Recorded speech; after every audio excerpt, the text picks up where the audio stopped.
Happy E3, ladies and gentlemen, and welcome to the first in a series of what I'm sure will be absolutely prestigious productions with no technical mishaps whatsoever. I make no promises whatsoever. Hey, and there's the first one. My browser tab just crashed that was playing the stream in it, so that's fantastic. So yeah, welcome to RambleCast and Friends Yaks Over E3 press conferences. The first one tonight is, well, obviously Bethesda Softworks, and that's what we're going to be doing tonight. So I am joined by host of the RambleCast, Chris Cesarano, to my immediate right in the scene there. And these other two gentlemen are Luddites that don't have webcams, but they're pretty awesome guys nonetheless. We are joined by both KeyMastar. Hi there. And Dr. Poulet, who's actually another Chris, but we'll probably call him Poulet to avoid confusion. I'm going to call him Chicken. Or chicken, yeah. Poulet is French for chicken, so. But yeah, these fine gentlemen and I are going to be, well, we're going to be yakking over Bethesda's E3 press conference here and sort of seeing what's what. Doesn't get underway for about another 20 minutes, at least in theory. E3 press conferences never start on time, so we'll see what this is here. We were discussing before we went live about the fact that this YouTube player over here that is going to be running the stream is telling us to stand by in a totally non-Fallout canon-compliant way. Not what I wanted to hit. I hit a bad button. Which is kind of unfortunate. Damn it. Fortunately, no one's seeing the buttons that I'm pressing. No. But unfortunately, yes, the tab that is playing is supposed to be playing this stream. The tab keeps crashing, which is a little bit of a worry. But we'll see what happens there. I can always grab another stream if I have to. So, yeah, Jerry, did you get to watch any of the E3 stuff that this morning today? No, I haven't. I've been pretty busy today. I haven't gotten to see much of anything. So I've been seeing Twitter go bananas over the Nintendo World Championships, and in particular the new Super Mario Maker thing. People are going gaga over that. Yeah, Super Mario Maker allows you to create your own Dark Soulsian levels of Mario. Your own ROM hacks. A lot of people are loving the look of it. I like the idea of watching other people play it. That way I don't have to get stressed out over it, but largely it does look like a lot of fun. But for me, what of course took the show is what got me to start watching is finding out that they started the show announcing Earthbound Beginnings, which is basically the old Earthbound Zero prototype that is now going to be on the Wii U Virtual Console. Oh, so that's going to be what that is. Okay. Yep, the old Earthbound Zero, because that game was originally translated completely and set to it was ready to release in America, and you crashed again. Yeah, I know. What is wrong with your Chrome browser? I'm gonna find another player. I think. I think something with. That's a great start.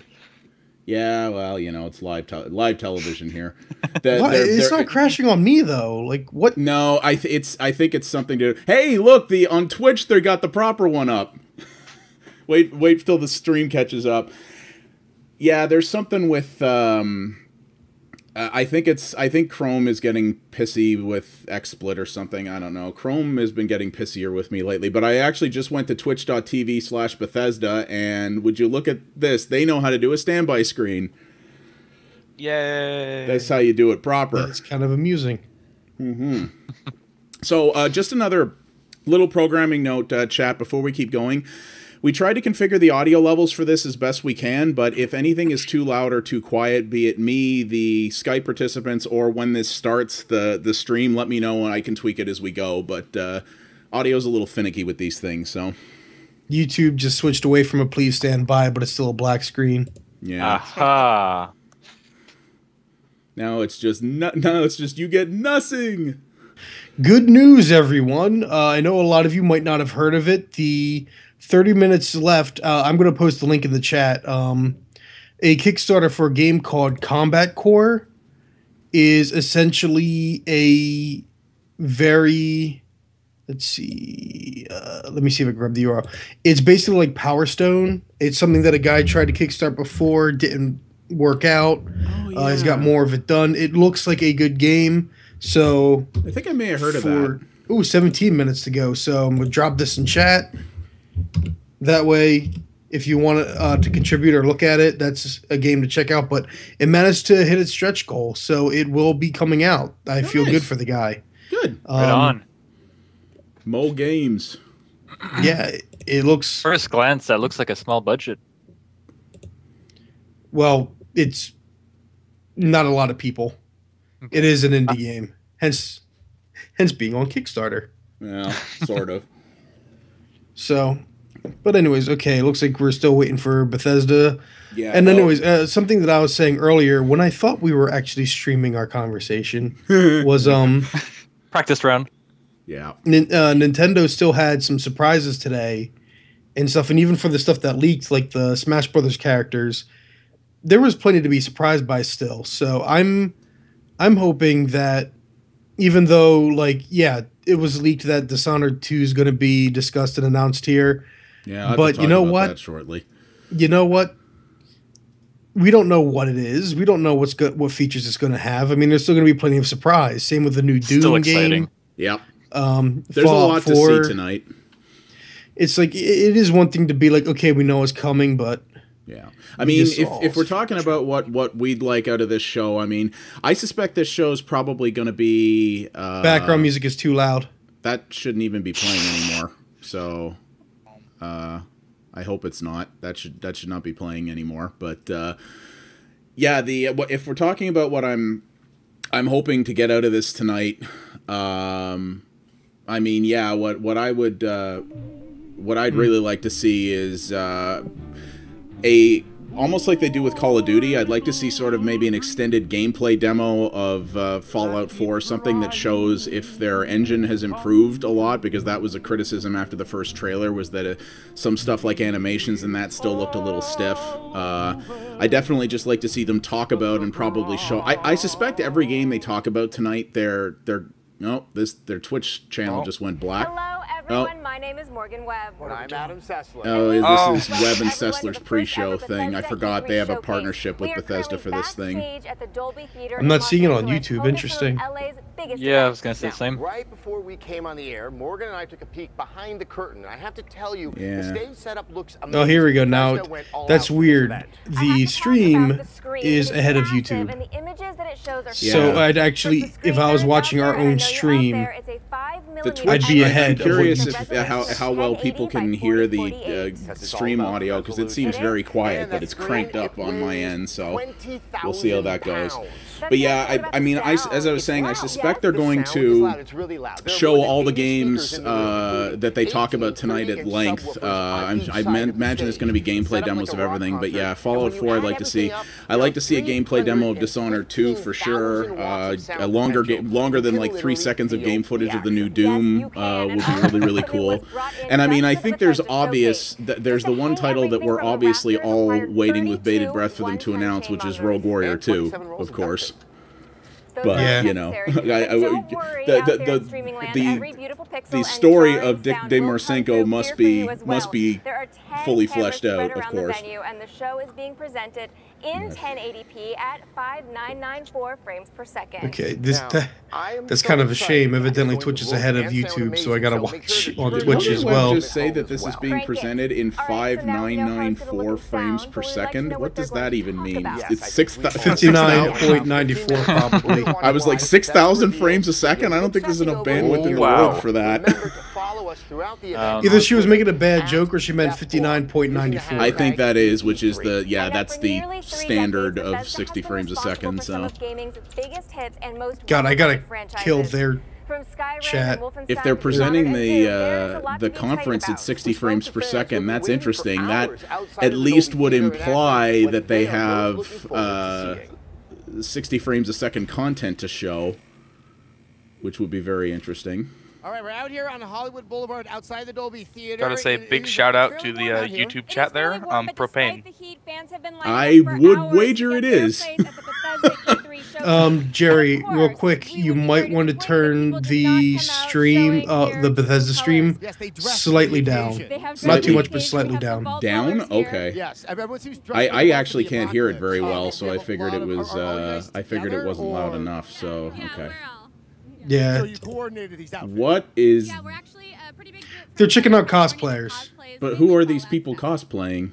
And so they're vault people. I mean, it's Well, the general girl on the vault left theme. is a vault person, but the General girl on the vault left theme. is a vault person, but I didn't. Well, I guess they might. Whoever's be. got the part, the woman with the party hat on's got vault colors. The one next to her, I don't know. Yeah. I mean, they're mostly vault colors. Or they might be like pre-war people, because the pre-war in the Fallout universe is kind of like a 50s type thing, right? So. Possibly. Okay, now that guy. I'm not going to be able to hear a word he That guy's Best clearly cosplay. Fallout. Yeah. How are you? Hello. That is a vault guy. Yeah, my question is, when you guys Oh, the see lag is more killing of me. Fallout 4 tonight, Oh, is which it you've been promised that you stuttering will for from the you? trailer that was No, released, it's just that you I'm guys will behind start because updating your I'm costumes watching or through making new the costumes. YouTube. I'm gonna pull you right You might Yeah, wanna, I switched over to Twitch. You might dude. want to Just go switched to over Twitch. twitch.tv. I think it's twitch.tv/Bethesda. Okay, let's do that then. Yeah, that'll put us all on the same page. You'll probably want that. Otherwise, yeah, we'll be talking about stuff that is not happening at the same time. Basically, yeah. Have you How are ever you gonna make thought? Why they all have party hats on, I don't know. I don't understand Come on either. over. Come on over. That's the Fallout 3 intro scene where it's like your birthday, right? That's a good possibility. Oh, Yeah, maybe. Oh, that would cause it to make more sense. But He's at home. Otherwise, he would be here. anyways, so I don't know. I'm usually not Alright, big hold on. into the Yeah. Bethesda role-playing games myself. So are you guys actually looking forward to Fallout 4? Oh my, yes. Yes. Yeah. I'm a huge Fallout fan, old games and the new ones. In Fallout. No, I like How New long did Vegas a you lot work on more all than these 3, but I'm definitely stoked for 4. I heard about I that. was I was on- like, are you hoping that it'll turn out more like New Vegas? From a writing perspective, definitely. I mean, they both played similarly, but Obsidian just has better writers than Bethesda Game Studios. Well, it's more than that, I think, because like I was watching. I don't know if any of you guys saw the Mr. B-Tongue video, but he did what is it? The Shandification of Fallout. Very good video. It was. Wow. That's awesome, WizKid. No, it's yeah. Sorry, I just saw in the chat. Yeah, that's pretty good. But no, the Mr. B-Tongue video, Shandification of Fallout, is actually really good to watch. And one of the things he covers is you go through like a simple question he asks himself is, as he goes through these games, he asks himself, what do they eat? And 9 o'clock this morning. like these kinds of questions kind of like go through his mind as he plays the games. In Fallout 3, the world broke down rather quickly, but he's playing Fallout New Vegas, and you can tell. So Like, what did you wait in line so long for? Like you walk out of a building and there's corn, there's the animals that help cultivate it. Like the world itself is designed in a way that it seems to make sense. And so in that regard, it's more than just like writing the dialogue and the story. I'd say just even creating a world, Obsidian might be better. Yeah, I think that's sort of, and really when you look at it, that's kind of been Obsidian's wheelhouse, right? Is creating really good worlds with really interesting characters, and that has always been. Has really been their specialty more than anything else, and that's the thing. Fallout 3, I don't think from a writing perspective was bad. I just think New Vegas was more interesting. But Fallout 3 definitely had a bigger world with more stuff to do and things like that, which is definitely true. I'm the outlier here. I thought the complete opposite, but it seems that the world is against me. No, everyone's got their own opinions, right? So, I think for me, the main thing. This is the Fallout 4 trailer that they're playing now. It looks like. Yeah. Sorry, WizKid. I wanted to see if we could lower the volume a bit on the stream because I still want us to be a bit audible. I don't want it to be like we're struggling with it, which is a weird thing. I didn't want us to be struggling too much with the conference audio. But at the same time, I imagine people are going to want to hear the main thing. It's weird. I gotta see here. I don't know why the stream audio is so quiet. I don't know if that's... it looks like it's actually the playback that's quiet, because the browser volume's set right and the player volume is maxed, but it's very quiet. Even for me, it's actually, like, through Twitch, it's actually a little bit quiet. Is the YouTube one better volume-wise? We do have... Yeah, but YouTube kept crashing. Let's not do that. I guess so. I don't know how well everybody will hear it if It's got to go through this, but there's no real way I can boost this, unfortunately. Let's just talk quiet. Yeah. Yeah, during I mean, everyone's seen this trailer already, so Yeah. but I think for other moments we could talk fine or whatever. Yeah. Which, yeah, some people are talking this is looking like it'll go from pre-bomb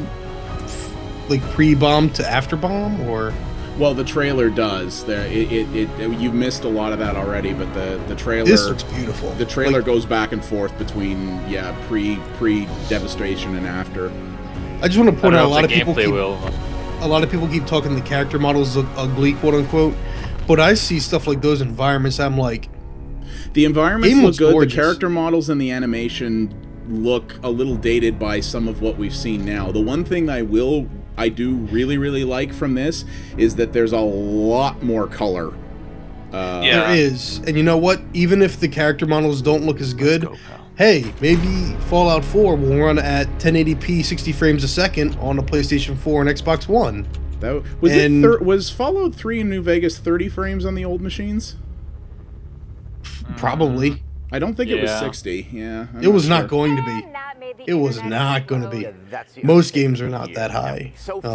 And we're back to Morgan Webb and Adam Sessler. Yeah, I mean, I knew they were hosting this thing, so. So the first thing we should definitely talk about is the I'm not location. surprised This to has not been confirmed hear this. by Bethesda, but I think it's Commentating very over obvious commentators, as we have reached a little bit peak that this is Meta Nerd commentary. section. Yeah, I mean, you know, Dog, you I see heard you like Bunker Hill, commentators. the memorial, I'd it's play- a rather well-known I'd play as the ballpark, dog. so Yes.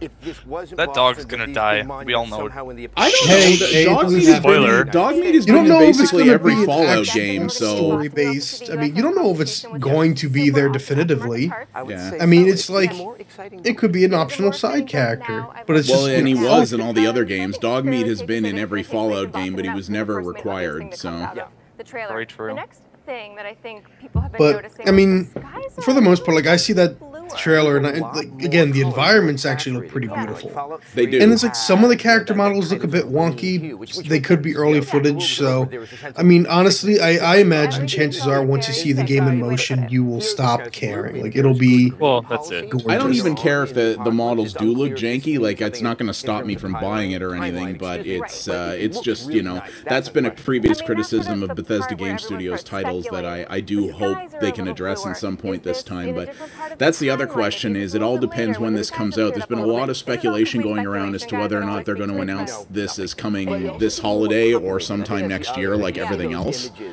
I definitely think at least one of the games they talk about tonight is going to be this year. I would probably think it was Fallout, because Fallout's been in development, I think, the longest. They're definitely going to talk. Yeah, they're definitely talking about Fallout tonight. Oh, talk about it. Yeah, I'm just curious if they're going to announce it as a 2015 release or not.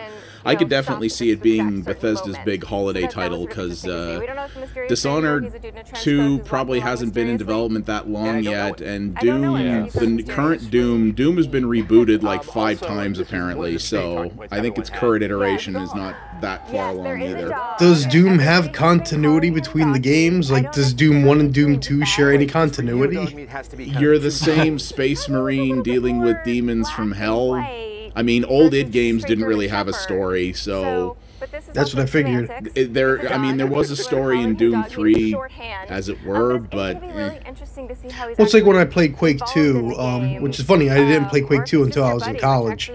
I mean, I think, Buddy, but if we're to take the trailer, that didn't really have much of a story. It had a setting. Come on, let's go, or you know, Yeah. that wonderful end to the trailer.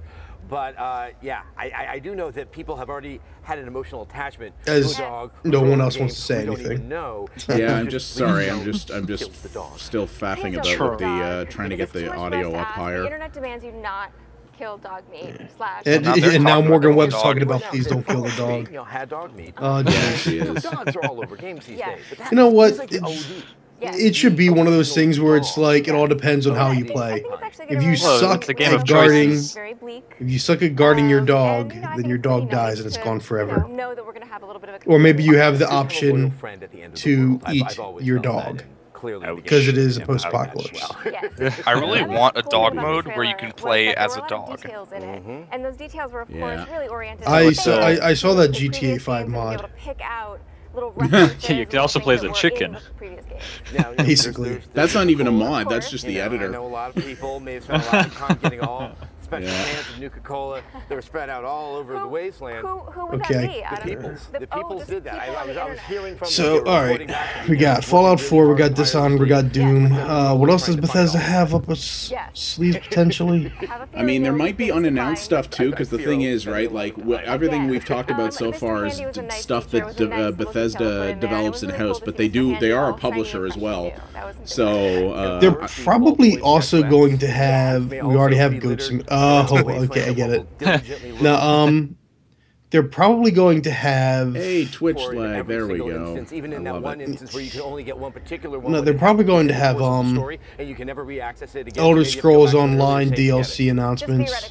Just theoretically. Yeah, they're gonna have to have a And segment where they talk talk about about the Elder Scrolls Online and, you know, Yeah. how here's As you can see, the something that stats really we has could always spin resonated together for on me, how well it's Fallout doing, 3 is even the though, first oh time it god, actually why went did to we make this Megaton. thing? And what struck me, Yeah, I think, And was we the actually characters invested were money in cool, porting it to because you expect consoles. them to be Yeah, well, all they sort of Mad I think Max they and had to. I raiders, mean, it and was it's just originally really announced for interesting to find consoles, so I guess they were cheery just people like, and we've chipper people gotta. and crazy people, and it was just- you start It's see too that late it's to back just down, cool. boys. No, Fleshed out it's already world here. versus Get it just out there. Try to make as monotone, much money of our bleak, money back as we everything's can. a raider, Yeah, everything's it just, evil, you I mean, know? I have strong feelings about that game. I never, Yeah. I I played feel like some they of would the have beta done- of Elder Scrolls Online, and I was You like, love the apocalypse, it's yeah. another MMO, you know, that's with the its issue. MMO. That's the game that no one asked for. That's Yeah. how I feel about it. It Honestly. should have been a 4, I don't know, 4, 5, 6 player co-op Skyrim for all intents and purposes, and I think that would have done extremely Yeah. well. Think of like a Borderlands setting where you can jump in and out of other friends' games without having to like the hassle of creating an online game, and just jump in and out, go explore dungeons, wreak havoc in the world. I don't know. It could be a bunch of fun, whereas an MMO world is a world where you never have an impact at all. Yeah, exactly. I do remember. See, I'm going to be biased because what you're basically talking is like, oh, there's a game I want to play like that already. It's called Dragon's Dogma Online, and I want Capcom to announce it in the West. That's I'm kind of like, I'm really interested in this press conference because yeah, Bethesda's been doing a lot of stuff lately. But at the same time, it's like, I like maybe some of what Bethesda puts out. Otherwise, I'm not a big Elder Scrolls fan. I'm not a big Fallout fan. Yeah. Well, Fallout 3, because Fallout 3 is basically their Elder Scrolls formula with a bit of guns. And there's more to it than that, but yeah. There is, but like all the problems I have with the Elder Scrolls games, I ended up having with Fallout 3. Yeah. So share a lot of stuff. One sec here, guys. I'm gonna try to switch back to the Bethesda YouTube stream because I just confirmed it is a lot louder. All right. So I'm gonna try. I'm gonna try to use that, except it's I don't know. I'm now fucking YouTube. Now it's just going an error occurred, and it's not. Just go with what's reliable. Well, the problem is you can't. Problem is you can't hear the Twitch feed. It would be better for them to be able to hear a little bit of something than to see an error screen. Well, it wasn't doing an error before. That's the annoying part. And now then switch back to what's reliable. Yeah, all reliable. You really do see the qualities of the. Yeah, no, it's not working. Okay. So, in that case, just gonna have to implement a Is it because you're trying to put it to HD? Well, yeah, I'm trying to put it above 480p, but yeah, because it was running. Whatever. I don't know. I'll try it with something else later. So just a little rule, I guess. If they're playing trailers, let's try to just not talk over the trailers, I guess, so people can hear them. Generally, yeah. Actually, just a few weeks ago, Bethesda revealed that. So I'll try to use the YouTube player for other conferences, but yeah, for this one, it's really not. Right now, I'm looking at your Amazon page. Yes, you are, and that's I don't know why that is. All right. Can we see that again? Yeah. They just had their own technical snafu. They started playback on something and then aborted it. Oopsies. Yeah. No, it's just a quick Doom clip. Why is this? I just sneezed. Can you play that? Yeah. You should have left it to what was working. Just a minute, just a minute. Now we really are amateur hour. Come on. We always were. Yes. It's okay, the 3 people watching are us. Yes, you mean the Revenant. 4 people Why is he watching. screaming at me? He's that excited. right? It's nothing personal. I can't tell if that's correct because like it was saying 4 people and WizKid like posted something in that time frame. It's never been super accurate. So. According to the viewer list, we're the only ones in chat right now. So. Yeah, well, the viewer list the viewer list only includes people with actual that are logged in. So if somebody's just watching but doesn't have a Twitch account, you won't see them in that list. Now, that's their Elder It's been out for a year on PC. Get an account already. Current gen consoles, the Xbox One and the PlayStation. That's Elder way Scrolls Online. Of online games, I have a feeling that we're going to see. All right, there we Battlecry go. 2. It's back up. Bethesda's team-based action Still too game. quiet, It's but very whatever. Beautiful and brutal. Is there any way to expand that window at all? It's in progress. So, You'll see guys, it. A little bird has told me, There we go. There will be some surprises, so make sure you continue to watch the stream and leave your comments and questions. We're We'll be back for the post show where we'll answer some of your questions and interview all not of as the developers amateur who as are on stage. we are. I don't know. I was trying to make a joke and failed. Yes. Speaking of amateur hour. Everything is amateur. Speaking of amateur hour. Okay. So everything is up. Let me turn my own volume up a little bit. You get the giveaway. All right, guys, the show is actually really about to begin, and so we see Pete Hines over there. We're going to bring him over here. Come here. Hi, guys. All right, we're about to start. Looks like it. Obviously, you're probably doing well too. This is your big Pete Hines is not the guy I thought he was. He's a different looking dude than I thought he was. I don't think you guys are fully. He looks like a dude. He sure does. All right, get on stage. Oh, I'm hearing Buckle up, guys. crowd. An audience, yeah. All right, let's do this. E3 hype. 6, 5, 4. Social media time. I'm the art director, principal game designer, concept artist, audio director, and sound designer. Inspiring music over employee faces. For Bethesda Game Studios. Battlecry Studios. I was told to talk into this camera and say how awesome this place is. 6 years. 3 months now. 9 years? We all love Shush. video games. I've played games since I was a kid. It's actually hard to. Let's not snark everything. Sometimes. Knowing that we're But that's the making fun something part. That's what gets me up every day. We make the games that we want Yeah, to but it's play. not their fault they work 90-hour weeks I love the without I know, overtime it's just- pay Try new ideas. To bring new monsters to life. to release buggy To games. build new worlds. To make something awesome. Something that people will You love. suck at not talking. Sense of discovery. This isn't a trailer. Inspire people. Make I them know. laugh. Hopefully get the Whoa. pumping a little bit. That lady had some Their awesome face hair. is just like, oh my god. Scream. And they go like this, or cheer. It's why we do what we do. I'm super excited about E3. It is go time. If we're lucky, if we're doing it right, we have something special here. Our hearts are kind of on the line. It's been a long journey. They chained me to my desk. I can't leave. Help me. The whole world. Everyone. What we're making. I can't How am find I all the 20 seconds behind you guys? The question is, It's supposed to be live. Are you? Just hit refresh. You should catch up. I'm ready. I'm definitely ready. after you watch an ad. Let's do this. Let's go. It's finally time ready? for the Bethesda E3 Are you show. ready? Hit it. So ready.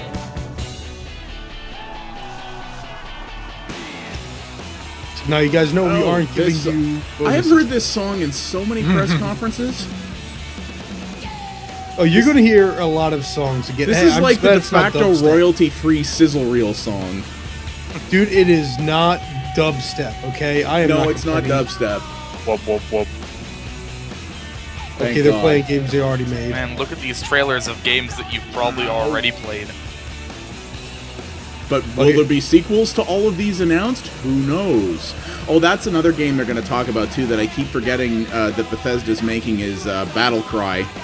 It's their new free-to-play thing that they started a studio for. Of course it is. Everyone's got a free to play. Yeah, I don't. Where it's at? I've paid zero attention to it, but we'll see what it is. I feel like I should clap.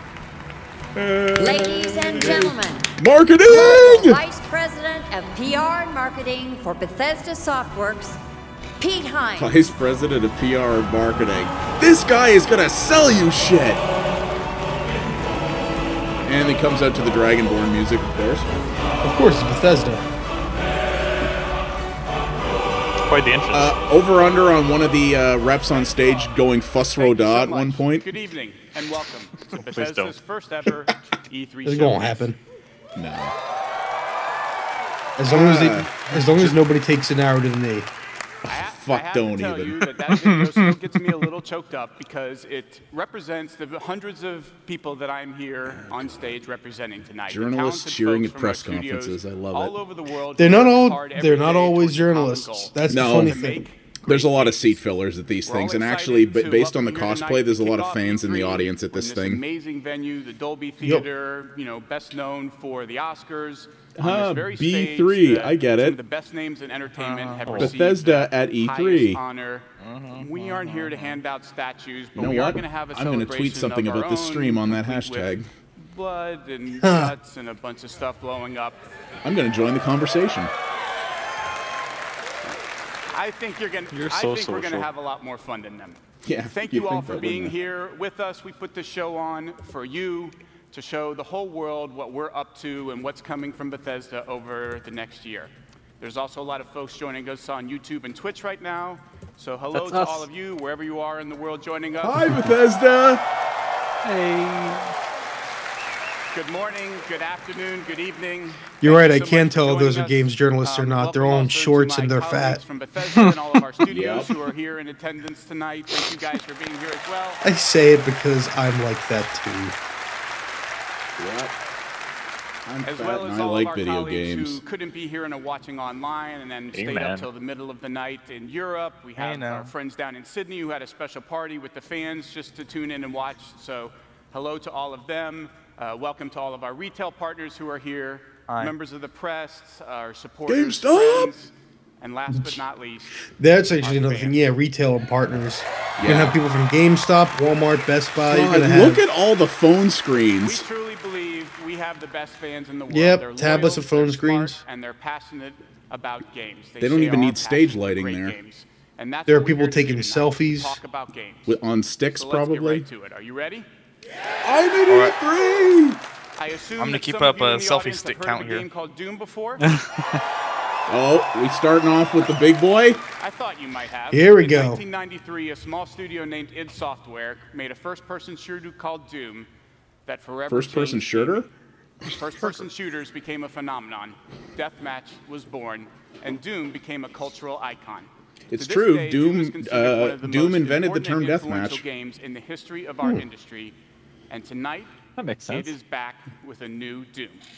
Built on the id Tech 6 engine. Oh, it is id called Tech 6. internally id Tech It's a new 6. engine. Oh, It has motherfucker. taken the first-person shooter to a whole new level. To introduce the new Doom, please welcome executive producer at id Software, Marty Stratton. New engine, I'm even more interested. Oh no, it's not cell phone screens. Everybody has lights on their seats. Because they all just turn red. Oh. Thank you. Wow. I've had the pleasure of working on id games for a very long time. And I've been a fan of them That even longer hair. than that. So it's an honor for me His to hair? represent the Yeah, look at amazing that. and It's like- talented team it is. No, I mean like Half spiked. I don't Just like for many of get you, the Doom is a criticism. special part No, of it's each just of our very- So normal. gaming It's very histories, styled. both personally and professionally. He Like, probably look had a From the makeup beginning of this person take project, care of We've it. been inspired Maybe, it just- by I the don't way know. those It looks very original Doom business. games made us feel when we played them. Although their premise was He's simple, wearing a suit. they made us feel smart. I don't know. I'm not seeing the joke here. And at times, like we were part I've of already something had 2 much large mugs larger of than beer, just so don't that mind my lone humor. marine Oh, that's beating gonna back do the it. forces of hell. I was waiting until tomorrow at least. I am probably drinking Any all Doom of this experience, evening, so. past I was or thinking about that. It's like it's gonna be late. I don't want to talk like an ass more than I already will. I'll do it Monday night. What's at the end of the day on Monday? Sony. Oh, VR bullshit. I'm gonna drink during that. So as you now find Love yourself VR. on the outskirts of a massive interested. UHC research facility on Mars, All you've right. been activated to do one thing: kill demons. Ladies Word. and gentlemen, this is Doom. Here we go.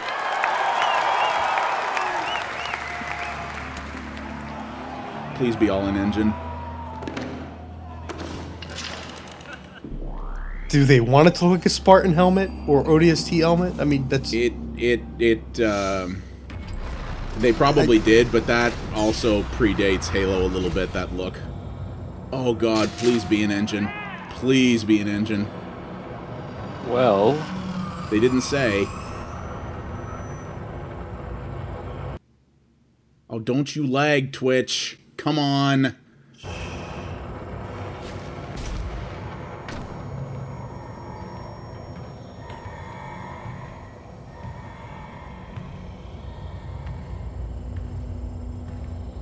It is huge environment. It is. Oh, Twitch is lagging on me.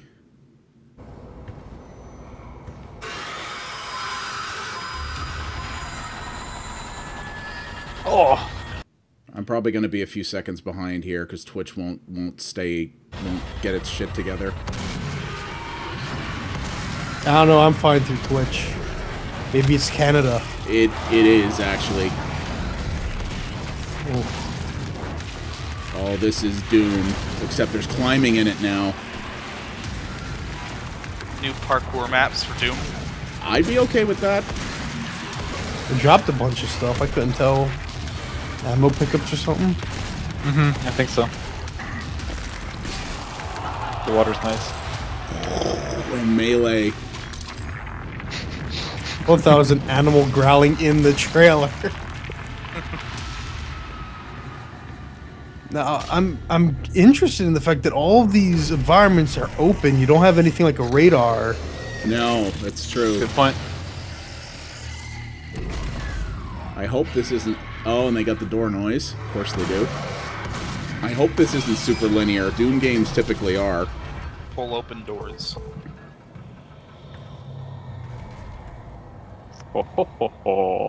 This door is partially broken.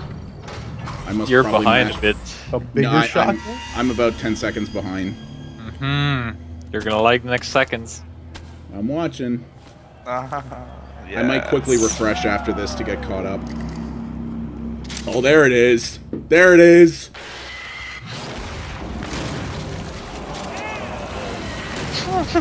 This is gorgeously destructive. This makes me happy. Yes, it does. It does look like... I mean, it looks like genuine gameplay. There were a few moments, the animations, I wasn't sure about the I think this animations, is an engine. You guys are selling me. Armor. Yeah, okay, it's got armor. Good. I love how they modernize the sounds. Like the imp sound, it's not the same as the original, but you can tell it's the same monster.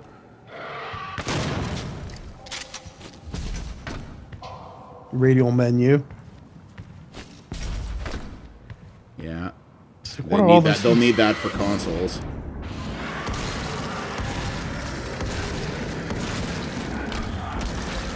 Oh, that melee! The mobility, yeah.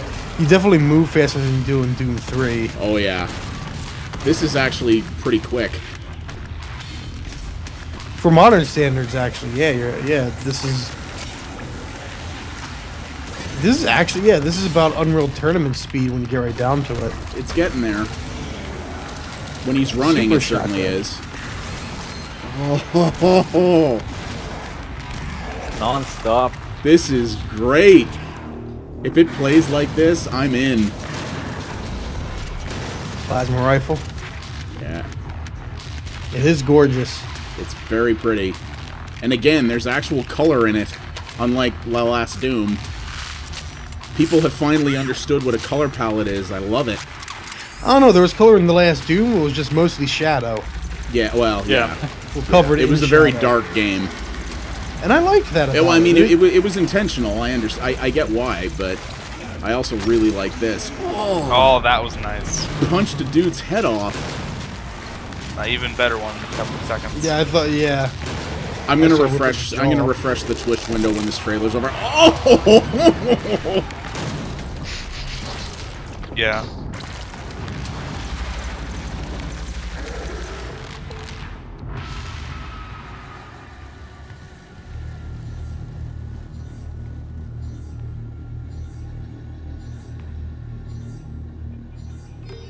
I haven't seen surprise ambush enemies yet, though. Mm-mm. There has to be. That's a Hell Knight.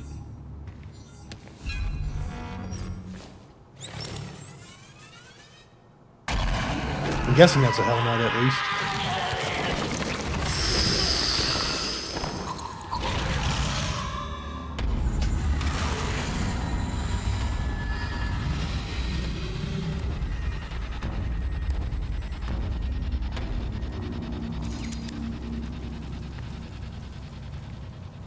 He's armed. Oh my. Okay, I get what he's doing. Yeah. Okay. Yeah, he's armed. You're no kidding. Well. Get it? That's one way to unlock a door. Delish. Nice sound. Oh, yeah. It's got the nostalgic sounds, but they've been remade in a modern context. Like, you totally know it's the Doom door, but it sounds just enough different. Oh. Do you like blood? Do you like guts? Can you dig it? There it is. Just, they're going through the whole iconic rotation. Oh, boy. Shit, yes. I wonder if they have an internal organ system like Mortal Kombat. God! Oh, man. I am all about this. This is amazing!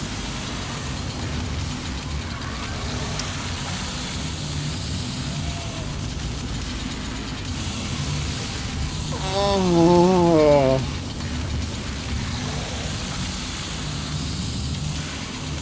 This is just Doom porn is what this is.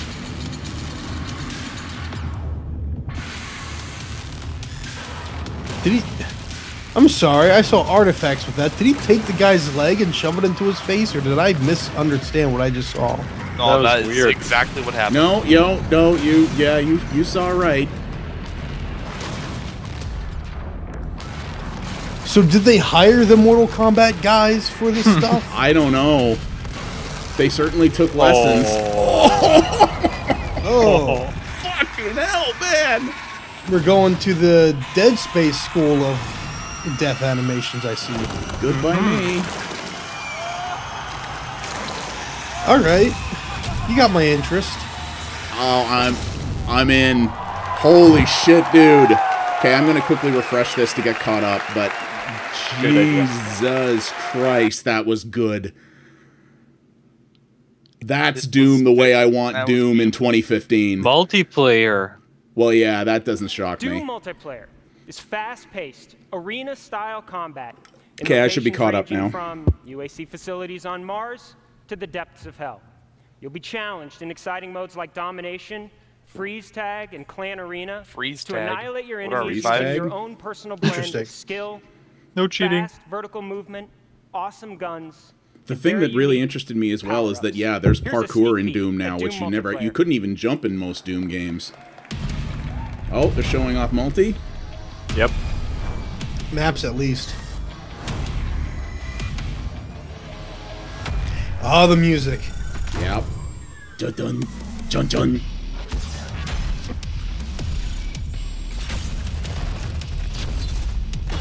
Kool-Aid, you gotta get yourself a 970.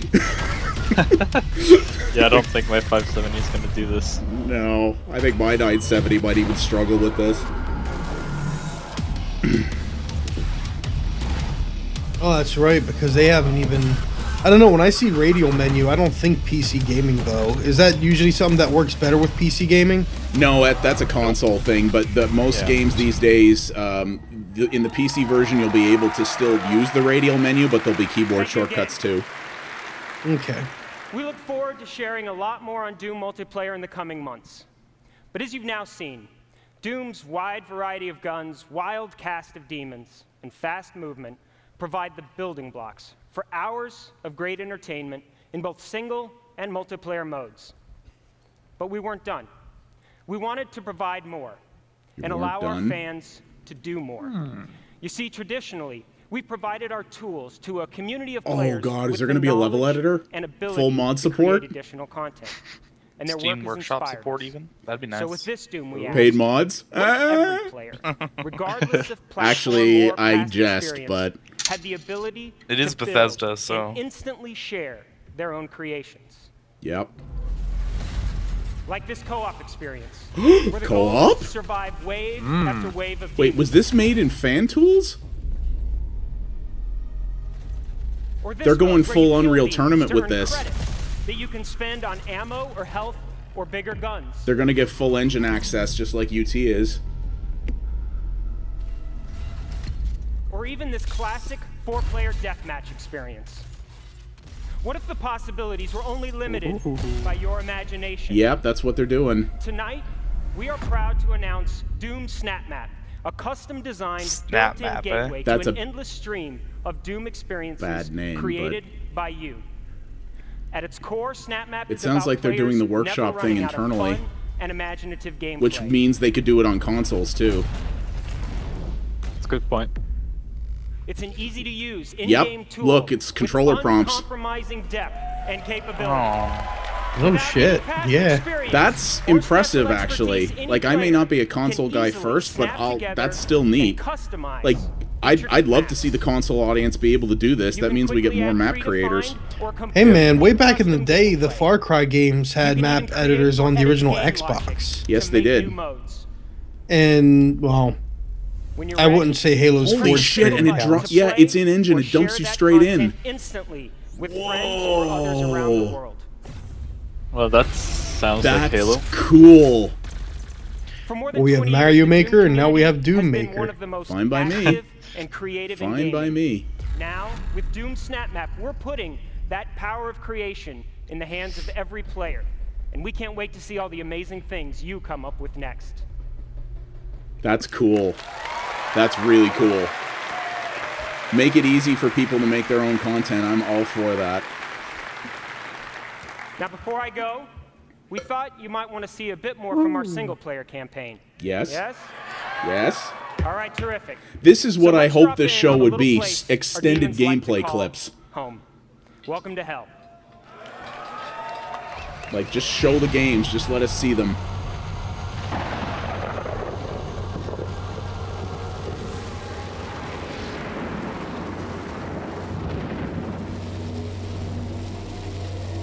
I imagine we're in hell now. I would think. You called it Welcome to Hell, yeah? Yeah, this is hell where you tend to end up in these games. Man, this is a really nicely modeled hallway. It is a hallway, but it does look. I wonder how much of this they had to do without John Carmack, because I will say it looks gorgeous. Probably most of it. Doom was apparently, this project was apparently restarted again shortly before or after Carmack left id. What about the ID Tech engine? id Tech 6, they actually hired the guy who was running CryEngine as their lead tech architect. So,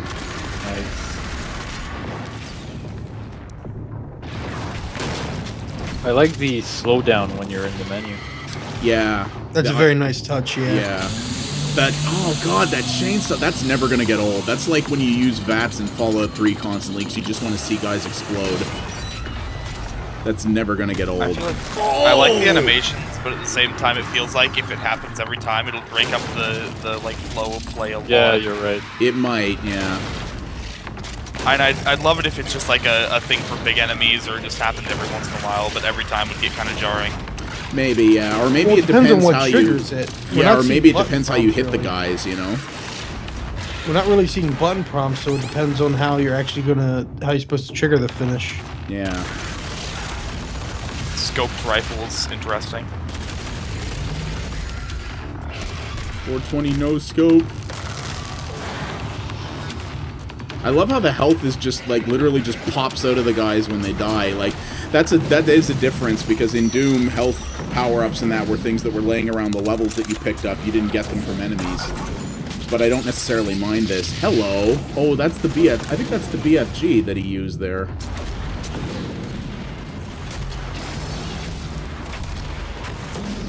I didn't get to see the label on it. Just from the way it loaded, it looked like it was the BFG.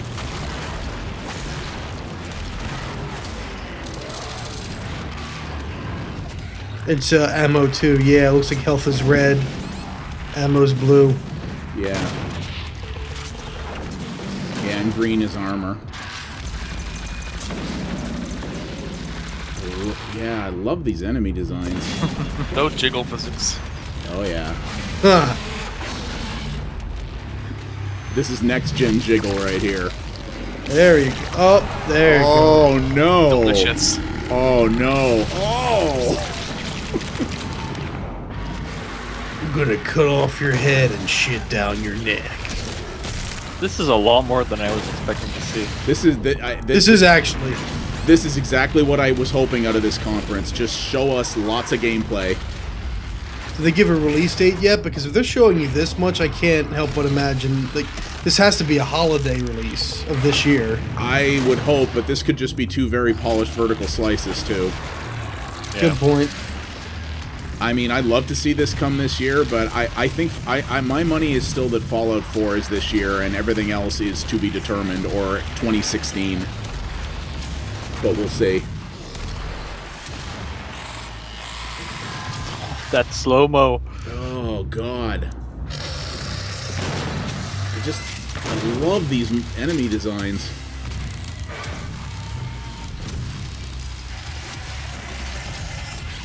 Uh-oh. I'm hoping this game comes built in with that kind of a horde mode, because it kind of like horde mode. We're kind of in like this arena here. Yeah. Like he's been in the same general location this whole time. Yeah, you're right. I love a good Feels horde like mode. If it doesn't ship with one, I'm sure somebody will make one in that Snapmat thing very quick. But I love a well-designed camouflage enemies. Okay. Yeah. That was in Doom 3, I think.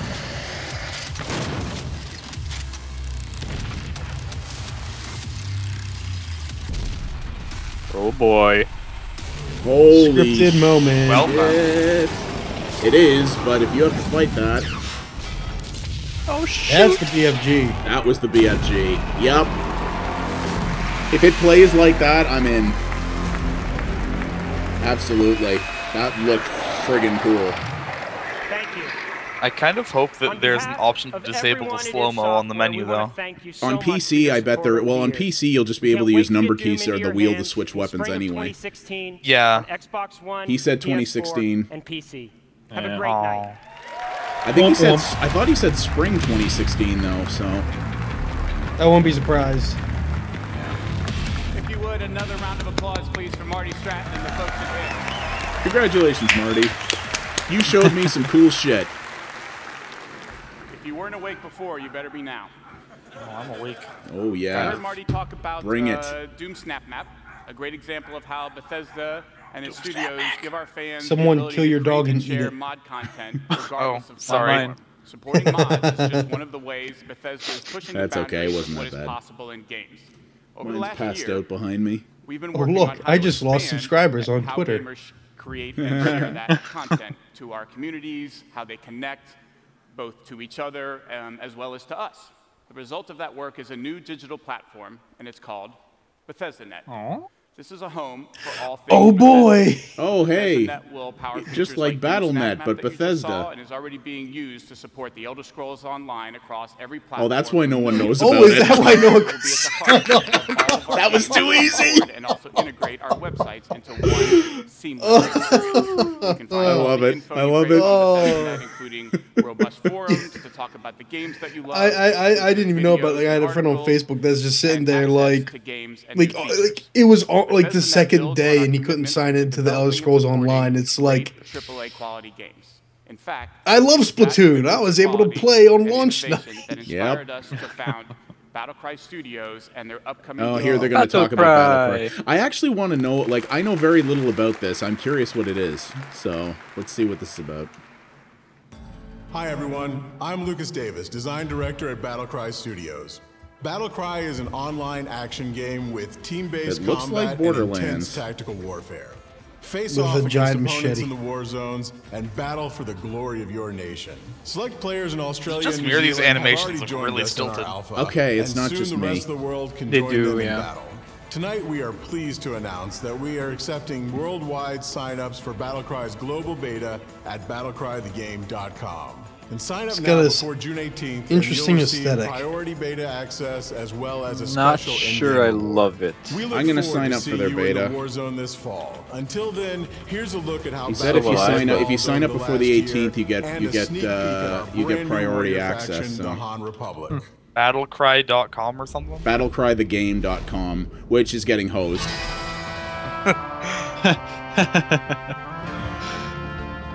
It's working, it's just slow. I'm sorry, we had trouble loading this page for you. I got in, but... By the way, we told you about Bethesda Net? Wah, wah. It's running on a 286 under Pete Hines' desk. Oh, God.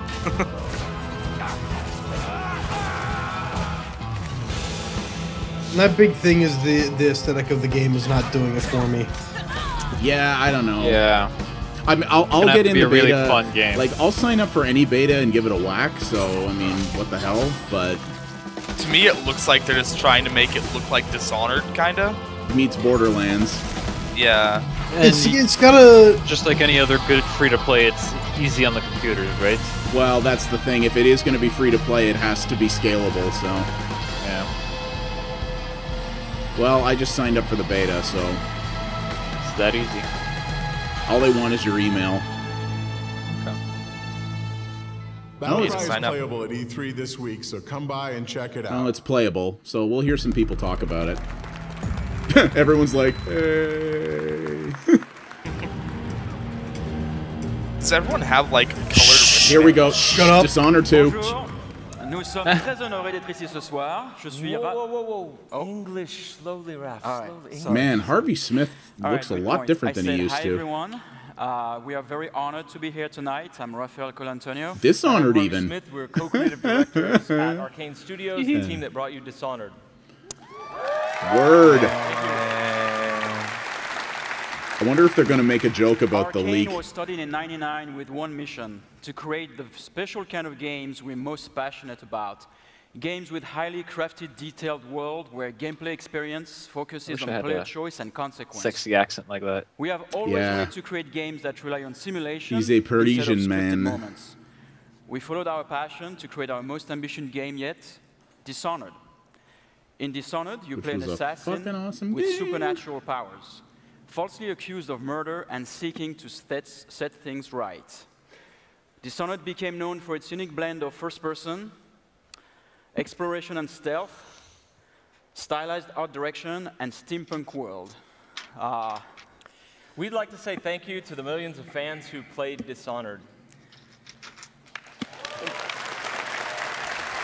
Harvey Smith has a very shiny jacket.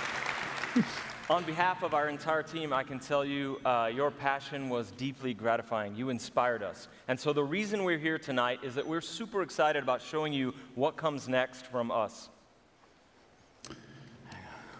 It's not Dishonored 2. You know what? I'll play anything that Arcane puts out, but I do hope it's... I am up for Dishonored 2. Based on the mask, that's what it is. Oh, yeah, it is. It absolutely is. Funny they didn't make a joke about that leak. They have a script. It's happened again. I know, I just would have been funny. Someone's pulled the rug out from under you. An empire at your feet, and you've lost it all. Be honest, did you really deserve any of it? More important, what would you do to get it back? Careful. There's always a price. You're playing a chick? There is no way this is an engine. Ripple across the years. Oh, this is not, no. Oh, thank you for that. Well, that was horrific. This is not the same character. You're playing... No, it's a chick, lady. dude. It is a lady. That's cool. On this wretched world. That's the direction you do another character. Because think about it, Dishonored. You got to play someone that's been Dishonored. I wonder if they were his story ended. Yeah, I wonder if they're replacing rats. Whoa, that was stuff. What? Interesting.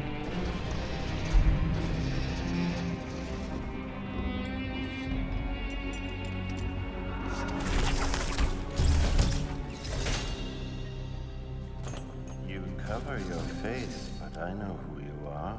Emily Caldwin. What? Nothing is an accident. Emily Caldwin? Everything is in motion. Isn't that the daughter from the first game? Yeah, she's the one you had to save. Yeah. Oh.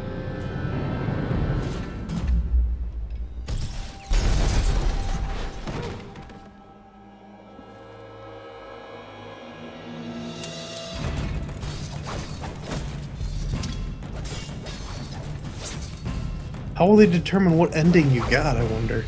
Or are they just going to assume? Well, Emily always gets saved, doesn't she, depending on... regardless of the ending? Yeah. Yeah, it's just... I imagine her rule is different. I mean, Maybe. No, I saw the bad ending. I saw the good ending. I got the good ending, yeah. Think before you strike. If you kill me, you become the assassin we claimed you were. You become one of us! Very nice. They are definitely not just repeating the powers. I like that. No, that's good. New powers, new character. I'm in. It's funny that they're smoke-based. It does remind me a little bit of, Yeah, I'm in. A bit of Infamous. Dishonored was one of the best surprises I've had in years, so I will be all over. In Dishonored 2, the Empire of the Isles is in jeopardy once more when an otherworldly usurper seizes the throne. You'll travel to Karnaca, a once dazzling coastal city on the southern edge of the world, and hunt down new adversaries as you alter the fate of the Empire. This time, you have the choice to play as Corvo Attano or Emily Caldwin, a new you character. can play as either of them. Both have their own unique sets of powers, their own weapons and gadgets. And of course, that you is can sweet. combine these things creatively to eliminate your targets as you see really fit. cool. You can play with weapons You know drawn, what or I you can wonder? play the Two entire game characters? without Could killing it be anyone. co-op We'll mode? tell you more as soon as we can, but what we're here tonight to say is that Dishonored 2 is coming and will be available for PC, Xbox One, PlayStation 4. Thank you so much. No, no date. Oh, they said it's coming? Yeah. Only that it's coming for those 3 platforms, but oh man, 2 characters. If you do co-op in that... While you wait for the new game, we have more of the original Dishonored for you to enjoy.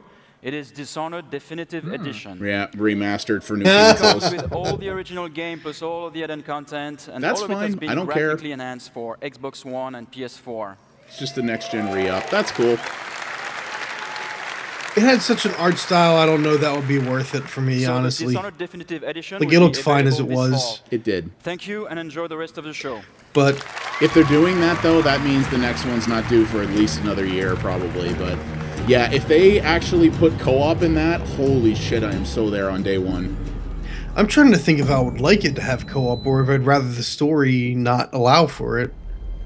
And what did I say? And here's the part we don't care about. And by the way, everyone, good people, evening. no, their 5 days only ago, we announcement launched is the you can Elder now Scrolls Online log into Tamriel the Unlimited system. for the PS4 and Xbox One consoles. For the Have we first mentioned time in it's the now franchise's free to play? award-winning Huh? history, Please buy console this. players We all want to over the keep our world jobs. Are now able to experience an Elder Scrolls game with friends. Not free to play so We're much pleased as to see millions of people don't online enjoying repay. the game, whether it's Well, it's themselves buy the with game group and you or get in it. massive battles. Yeah. Yeah. We're sorry we can't They- be with they're you in the person Guild tonight, Wars model but now. We need to be in Yeah, the studio exactly. to support the recent launch.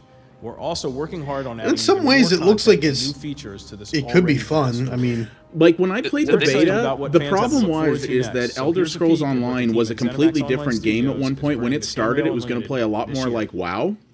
And then when it came closer to launch, they rebooted it and made it play first person, much more like a traditional Elder Scrolls game. If they'd started it that way and had a chance to develop all the systems around it being first person, I think it could have been cool. But the way it was when I played the beta felt like it was shoehorned together. Yeah. It could have been really cool, but it just didn't come together proper, which is well, it which might is too actually. bad. It's been out on PC for a while. Now this is the console version. Could be a patch to be something better. Maybe. I mean, I hope so, but there's so many other games I play right now, and between that and all the other stuff I do, I just don't think I have time for any MMO anymore. Yeah, whereas I think I'm actually going to try one after. If Capcom does not announce a Western release of Dragon's Dogma Online, there's a couple I'm going to be trying out.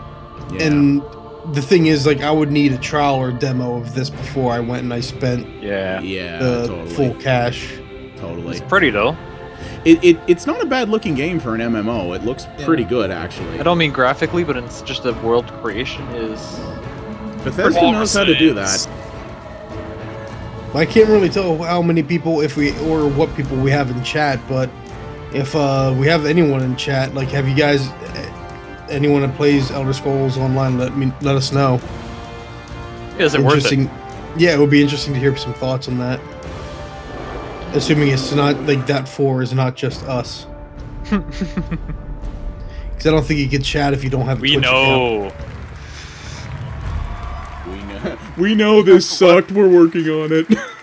Well, near the beginning, they actually did apologize about all the issues at the beginning. What can I say? They I did. love games, and every Who is this opportunity guy? to play, I take advantage of. He's a guy who's And with reading a off an tablet or a iPad. mobile device like this one, I can take games with me wherever I go, on the plane, at my in-laws' house, or even at an important E3 showcase at the Dolby Theater.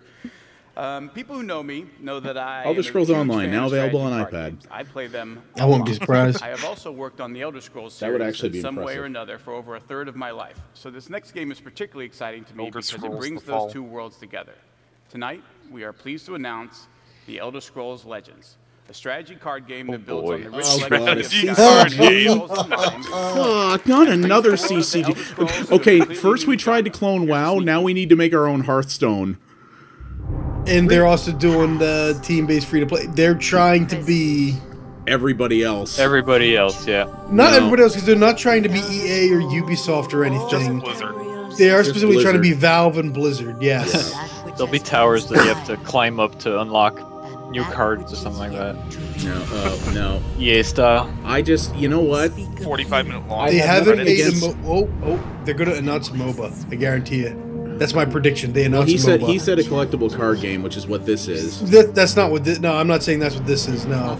This is the Hearthstone-ish game, yes, but...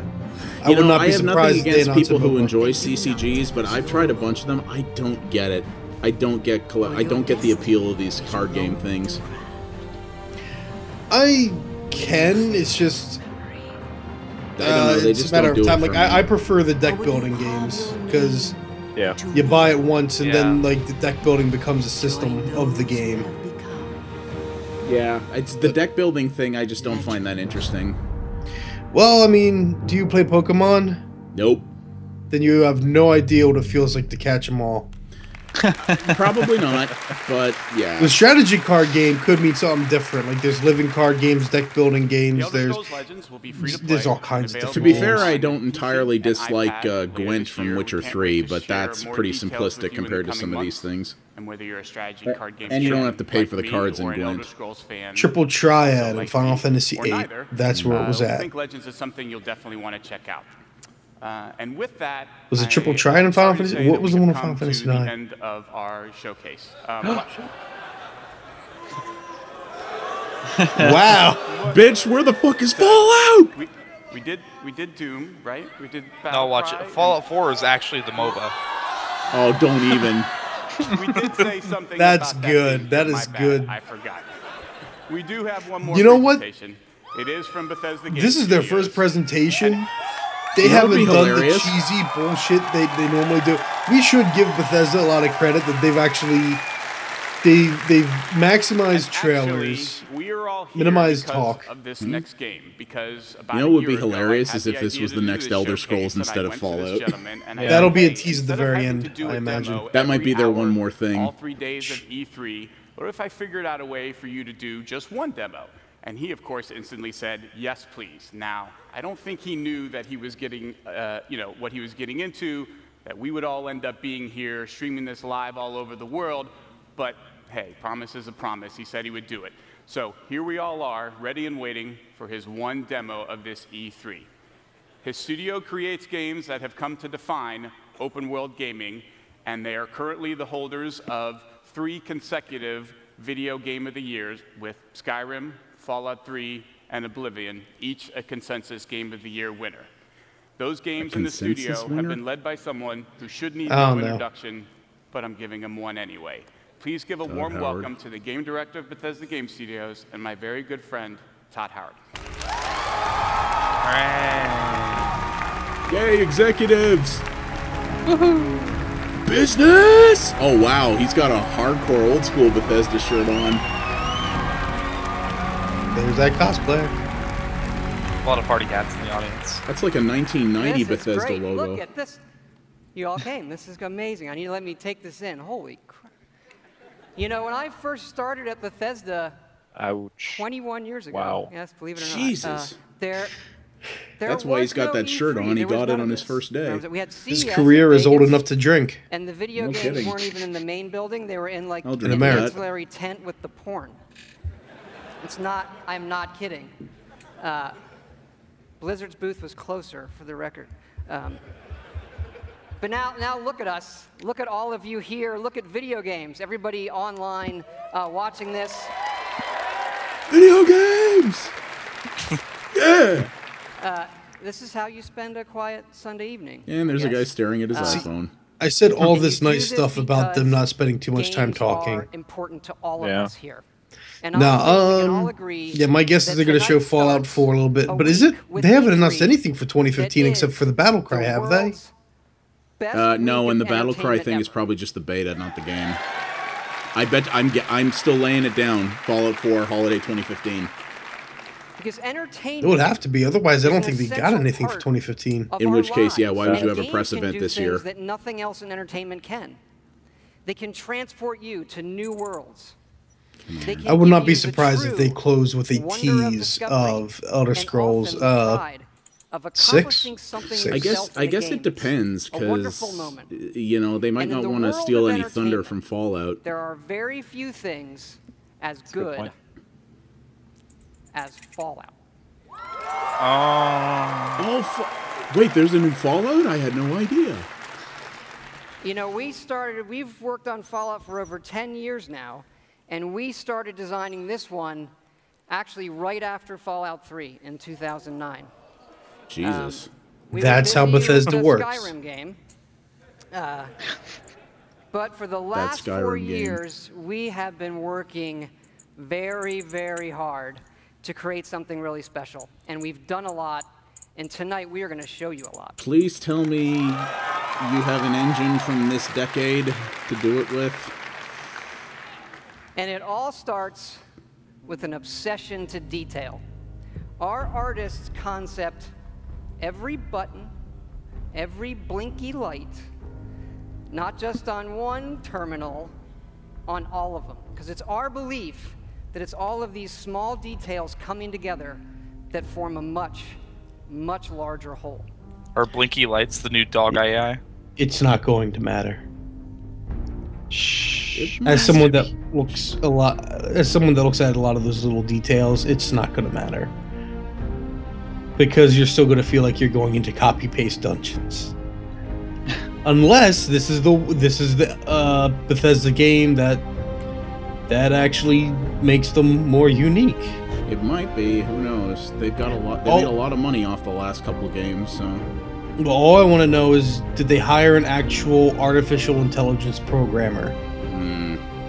Will the enemies behave differently than they did in Morrowind? That's all I want to know. Here's to hoping. Because I watched my roommate playing Skyrim, and even the dragons, man, like it's still that old AI. It's sad. It's too bad. Yeah. Hey, concept art is cool, but I can't play it.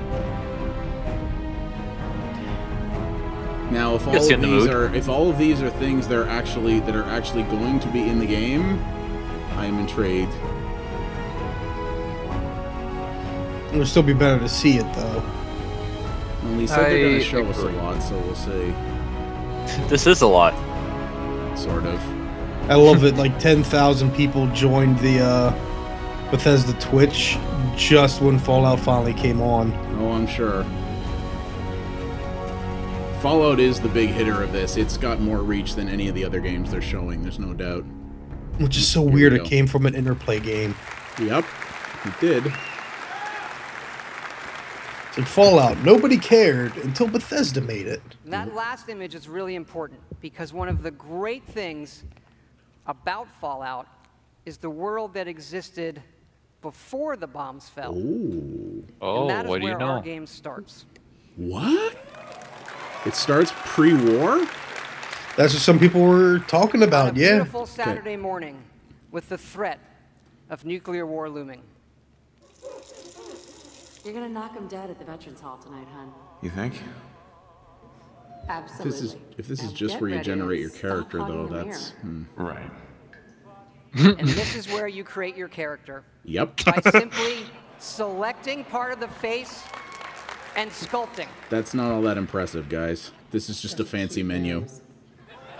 What was Super Mario 64? The first... No. I already know what's going to happen. Polygon's going to have an article tonight or tomorrow enraged that you can't select to play as a woman. Or that they didn't showcase the woman This is character instead. Yeah, by I have a thing in my head, time to whatever you want on the outrage face. with No E3 series this of year. Or maybe they'll change it at the last minute. And of course you can play as a female. Okay. There we go. There we go. Yeah, but they didn't show the female first, so it's still sexist. Whoever you leave the menu as is who I you'll wish play. I was joking, but there's probably going to be people who say that. And this is an entirely dynamic system. It's the same system we use to create all of the game's NPCs. We But if even this is the generate 50s, a how can you have a baby biracial based on the couple? couple you make. Well, it's fictional fixed it. 50s. They fixed racism in this 50s. There's also robots, so... If we could have robots... Faces look decent. The faces that's do why look we don't decent, have but robots. I'm curious if all the other NPCs look like that. No, that's why we don't have robots in real life, because we haven't fixed racism yet. Also, I want a fridge with a window in it. Nuka-Cola. Yeah, no kidding. No, those exist. Oh, they probably do, but they're rich people fridges, and I want a poor person's fridge that Sugar has a window in it. 100% daily value of sugar. So does everything in this world have to do with bombs? Probably. Good morning. Vault-Tec calling. I recognize that guy's voice. Remind me again? Why, we're about you, sir, and helping secure your future.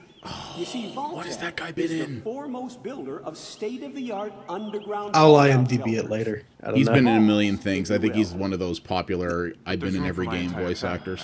Of course. I do want to take a moment and just say I do love the idea, like, because one of the things that I dislike is a game having to rush its opening, and that is one thing Fallout 3 did well as well, is they take your time for you to create your character, to basically get into the world. And Hey, they animated the Vault Boy. Yeah. This is really cool. Wonderful. Nice. That's everything. But Just gonna walk this over to the vault. Congratulations on being. I mean, I just like that. Thanks again. Hey, it's peace of mind. That's worth a little paperwork, right? You could just, oh baby, you can take your time in the starting of the story. I mean, I like my name, that. That isn't for the demo. We actually have recorded around 1,000 of the most popular names for him to say. And somehow I bet you Jerry won't be in there because fuck everybody. They'll have Jerry just with a J. Yeah. Yeah, probably. Well, that sounds the same at least. Reports of nuclear detonations in New York and Pennsylvania. My God. We need to get to the vault now. I've got Sean. Let's go. So you're gonna play as a kid now? Oh, you know what? I wonder Almost if. there. Yeah, do you play as the baby? We love you too. Hold on. Or neither one? Or is that baby dead? Now, we're not going to be spoiling or talking about the game's story tonight, but you do survive and get lowered into the vault. Oh, well, all right. Events transpire. Oh no, you then survive. emerge Does your baby 200 survive? years later Well, as you the emerge sole 200 years survivor later. of Vault 111.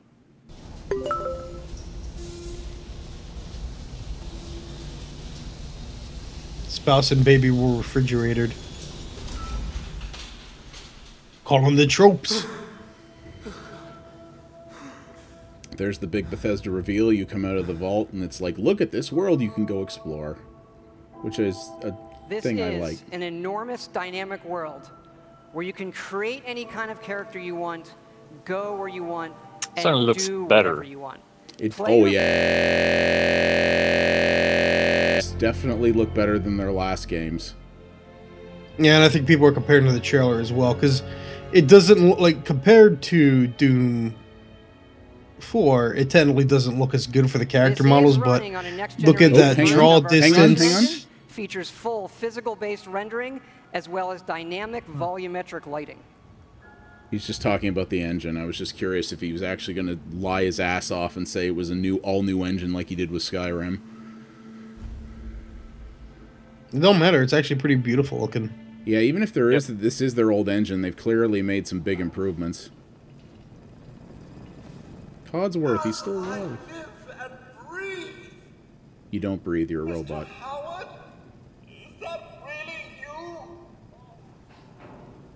Codsworth? You're still here. So other people could still be alive too. It's worse than I thought. If that's the actual character animations, they have come a long way. It does look like they're trying to put more emotion into the character speech. Yeah. Not that much, but... No. I don't really like that there's like player character voice acting though. I don't mind it as long as it's done well. You know what? I just realized, yeah, they're actually taking a cue from BioWare with the conversations here. They are. What? I always liked making up my own voice for the characters, and now it's just it's forced on you. Yeah. I can appreciate that. I'm both actually. Like I It's dynamic. It is not a mode you're locked into. You can play it in first person. You can play it in third person. You can walk away whenever you want. You shoot him in the face if you want. I don't want to shoot Codsworth in the face. You don't yet. No. What if he turns out to be... He's the guy who set off the nukes. Oh, there's the dog. That's not dog meat. You're all by yourself. You're a mutt. You're a mutt. I wouldn't do that. Anyone who picks that needs to get put on a list. Hey. I'm on that list then. I like dogs. And yes, you can give the dog commands by simply pointing at things in the environment and activating them. It's all contextual. Yeah, they're pulling a Fable 2. It's not just give him commands as in go there. It's as in do this specific thing with this item. Get that item for me, yeah. That's kind of cool. No dog mode disappointed. Also, that is a dog that is remarkably bright for one you just met, but... That only makes me believe further. Oh. Dog vats? Oh, he's killing the dog. Or the mole rat. Okay, no. Well, there is VATS. I mean, obviously there had to be. I do hope they improve the VATS system, because VATS was cool, but it was kind of God mode.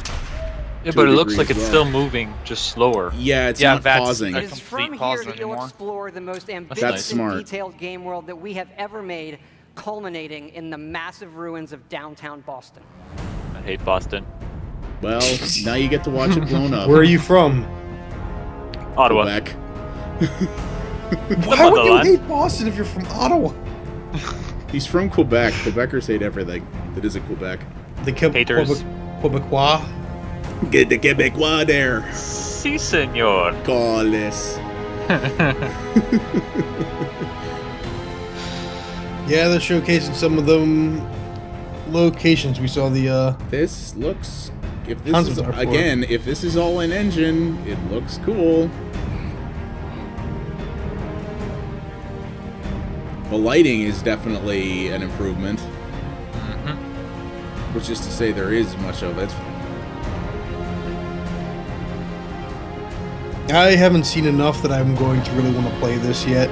I will just because it's the Fallout world, but yeah, I was sold on it just because it was more of a Fallout world, but that's me. I have a predisposed loving of this universe.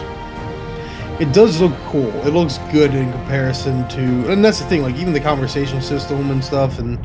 Yeah, that dog's going to be sticking with you, which means good possibility that dog's going to die. It's true. Please tell me this year. Please tell me this year. Thank you. Now to the cool stuff. What? This is a very old photo from the future. What? Of course, of the invention of the very first Pip-Boy, which will become the world's greatest smartwatch due to its power and portability. And of course, we have a new one. I like the sense of humor here. This is where you find it when you leave the vault. On a guy's bones. Nice.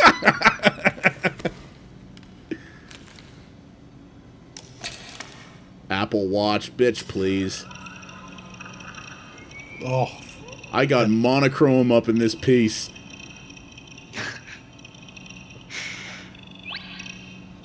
Thumbs up. Now, you do spend a lot of time in our games looking at your stats, your items, and more. So we put a lot of emphasis on making this entertaining, but also making it come alive on the screen. I got to admit, this Your looks various way items. more detailed than the old Pip-Boy. We do have a layered armor system now. What? There are holotapes you can listen to, and some of these are even game tapes. Oh, animations. What? Whoa. Retro flashback, in-game confirmed. Wow. Donkey Kong. Damn right. Donkey Kong were the communist menace. I will totally do videos of these. Oh, wow. They did. We like all kinds of games. It's a little touch that night. Shoot somebody. That's cool. I mean, seriously. Yeah. Do they have the rights to replicate those games? Probably. Is it like parody or whatever? So much. We made a real one. Bethesda's also bigger than Atari. Whoa. So how much is it? This comes with our collector's edition. Of course it does. $100. Oh, I keep going. So it is the Fallout. I want to take a moment to recommend everyone go to Razorfist's channel on YouTube and check out his video. Oh my God! You put your phone in it. We made an app Oh man! You put your phone in it, and they have a Pip-Boy app for it. Oh my God! I might have to buy a collector's edition. So I might have to buy a game, collector's edition. And yes, it's a second screen experience. And usually, it's I second find screen? Second screen experiences, they're generally just stupid gimmicks. What? But like, as far as stupid gimmicks goes, I assure the best fucking one I have ever seen. He just called his own thing a gimmick. You know what? I think I'm gonna have to buy a collector's edition. I will totally put my Nexus 5 in that thing. They actually. Like I'm thinking of like even in my house. Oh, you're expecting to, like I'd keep it on the stand. On any platform on your local I'd just have it on the coffee table in front of me. It literally ties into the game. Oh my fucking God, that's incredible. It's a damn shame, because this makes me think of playing it on the Wii U, and yet I know it's not going to come out for the Wii U. The Pip-Boy edition, it'll obviously still work on your smartphone or tablet. It's going to be iOS and Android, and it'll come out when the game comes out. Certainly interesting. I think I might have to buy a collector's edition. That is a good idea on their part, though. It is. That is happening. But we've also done something else. Wait for it. For your smartphone and your tablets. A CCG! Fallout Boba. I know. Boba. We're busy. We do stuff. Back in 2007, we were making Fallout 3, and the iPhone came out, and we just fell in love with it. And we played games on it all the time. And we kept talking about making our own game. Is that why the game was glitched and had a shitty ending? We were too busy playing iPhone shit. Normally do. We had a lot of ideas. We kept coming back to this one that we felt would be perfect on a touch screen, and that would be no better anywhere else. So we decided to do it, and here it is. It is called Fallout Shelter. Okay. What? And in it, you get to make your own vault. And What? you are the overseer. It's controlling Farmville everything. clone. Yeah. Yeah, it might. Oh no, no. I love the art style. I do too. The art is cool. Keep them productive and happy. This is inspired by games, the other games we love, going back 30 years to Little Computer People. You'll see inspirations, obviously, from XCOM, SimCity, FTL. Pre-orders for the collector's edition aren't up yet. Each dweller has full Really stats. loving the art style. They all This makes me think like it looks make me good. Think like Tiny Tower. Yeah. I mean, if it's free to play, I'll grab it on my phone and faff about with it for a little bit. Give them new outfits, weapons. It does look really good. Like, which the they'll art is need when bang you on. Send them off into the wasteland. So they'll head off Bethesda. into the wasteland, and they'll have We had a press adventures conference so and we get could stuff. announce an It's iPhone actually game. by an odd Well, little they RPG booked the called time. They might Progress as well talk Quest. about everything, if right? You've never look it up. It's really cute. Resources are important. Having the right balance of food, water, and power. Can you like run horrible social experiments on people like you could in the original, like the original vaults were about? There are lots of different. That's what I was actually wondering. Ones that give you resources. Some of them train people. They train your dwellers. Unfortunately, yeah, like I saw things like resources going bling, bling, bling, bling, bling, and filling up meters. This is definitely a mobile game. Classroom does intelligence. There are children. More on that in a bit. Wasteland Pinball? Can I play the Fallout pinball game? Trading cards. Full of random loot. No, loot cards. Hard and fat man. Hard and fat Accidents man. can happen. You know what I'm Fires saying? can break out. Rat roach attacks. Do you really want me to go there? Because I could have a really bad, yeah, terrible situation there. Of course, the best way to get new dwellers is the old-fashioned way.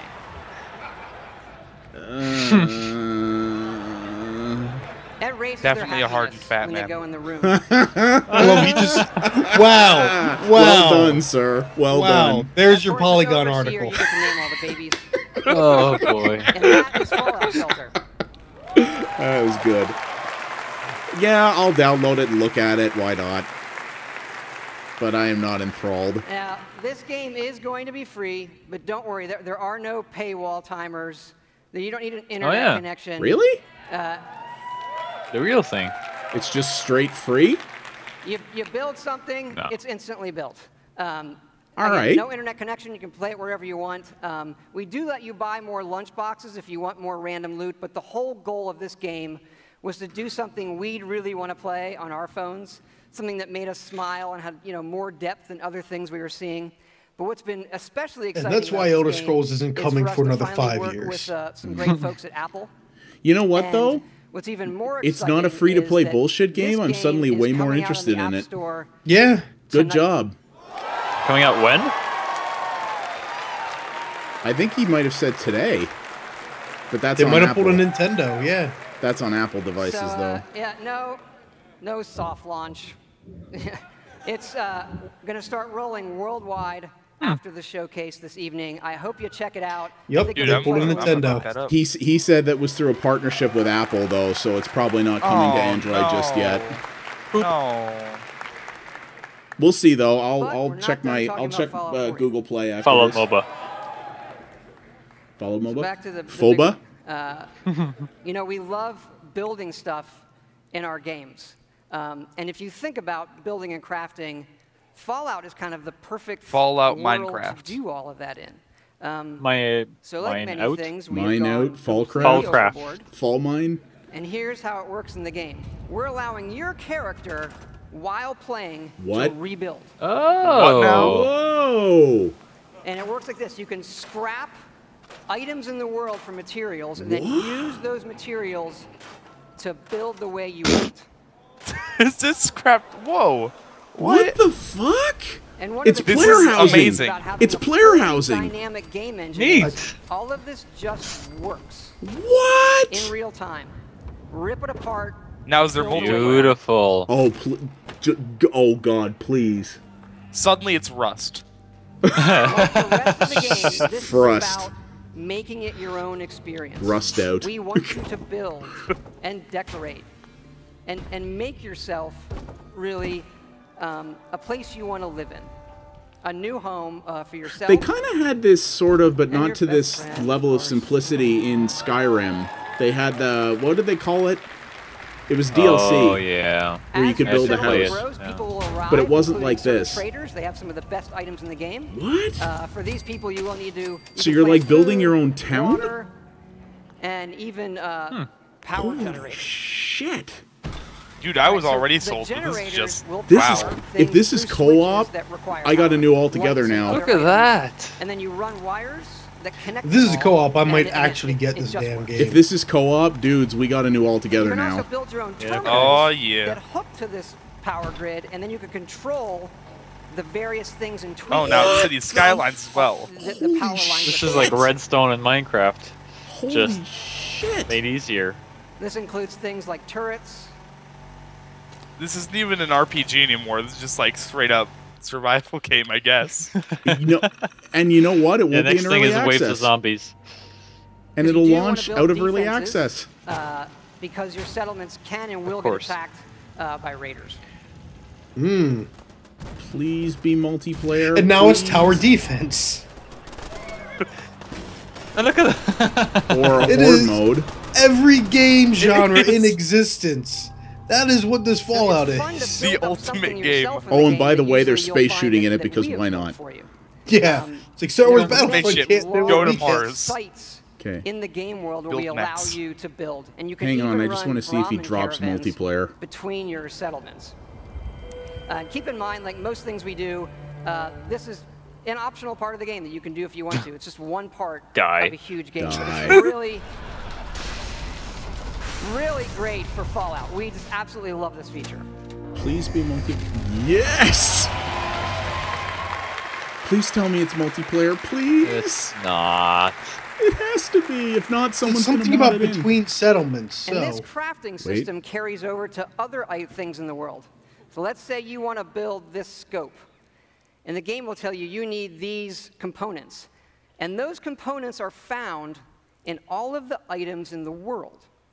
So you could decide to build this scope out of these, you know, say the microscope, a toy car, or these, you know, duct tape, an alarm clock, and such. So we like to fill our worlds with thousands of items that you can interact with, and now all of them have purpose. And here's what it looks like in the game. Your junk suddenly has value. We do have over 50 base weapons. And I did not mean that in the innuendo way it came across. I was about to say, that's what she said. So you could take a basic, you know, a laser pistol from Fallout, just one of the base weapons, and then modify that and turn it into something completely new. Yeah. And now it's Dead Space 3's crafting system on, like, drugs. Look at that. Whoa. So now it's loadout. Yeah, kind of is loadout. Fallout, every game ever. This is so good. Oh my god. I want that bat. Oh just god, to put on my wall. It's also a little bit of Dead Rising in there too. Kind of, yeah. Give me the biggest badass game. This gun in the game looks fucking crazy. Tactical junk jet. Innuendos abound. And you can even modify bitch mechs. Your own power armor. And they said it was layered armor. Think about the possibilities for that now. Oh, man. Well. Holy balls.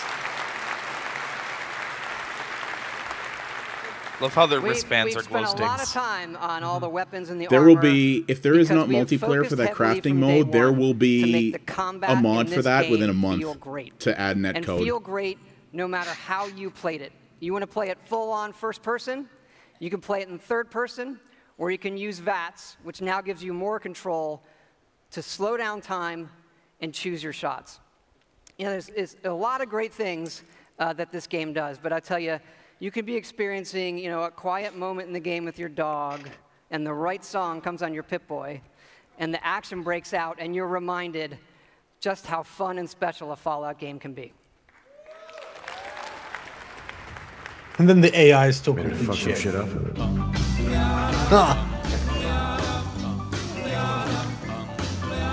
Got a doll baby, I love her so. Nothing else like her anywhere you go. A man, she, anything but calm. Regular pint size atom bomb. Atom bomb, baby, little atom bomb. I want her in my. Now what I wonder is if the Pip-Boy radio is going to have more than the rotation of like 5 songs on it. I hope so. Yeah. I love the music of the Fallout universe, but they need more of it. Or just give me an option to use my own playlist, and I'll just find like a Spotify playlist for it. Minion Nuke, time for both of us to die. Yep. I love the nuke launcher. That looks like typical Bethesda AI, though. Everything runs at you? Yeah. Yeah. Which... That was always a weak point. In the context of the world, it didn't bother me hugely, but yeah. Okay, here, yeah? Look at that UI when you're in the mech. Okay, that is not how Deathclaws normally behaved. Wrestling.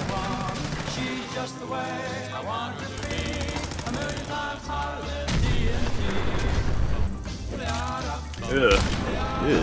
Raider scum. Mosquito, yeah. Scum.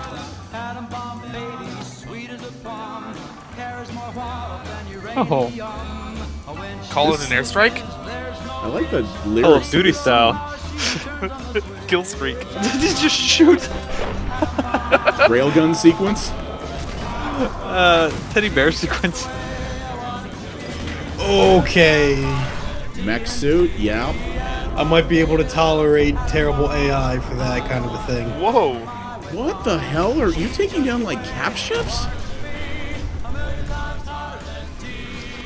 Oh, boy.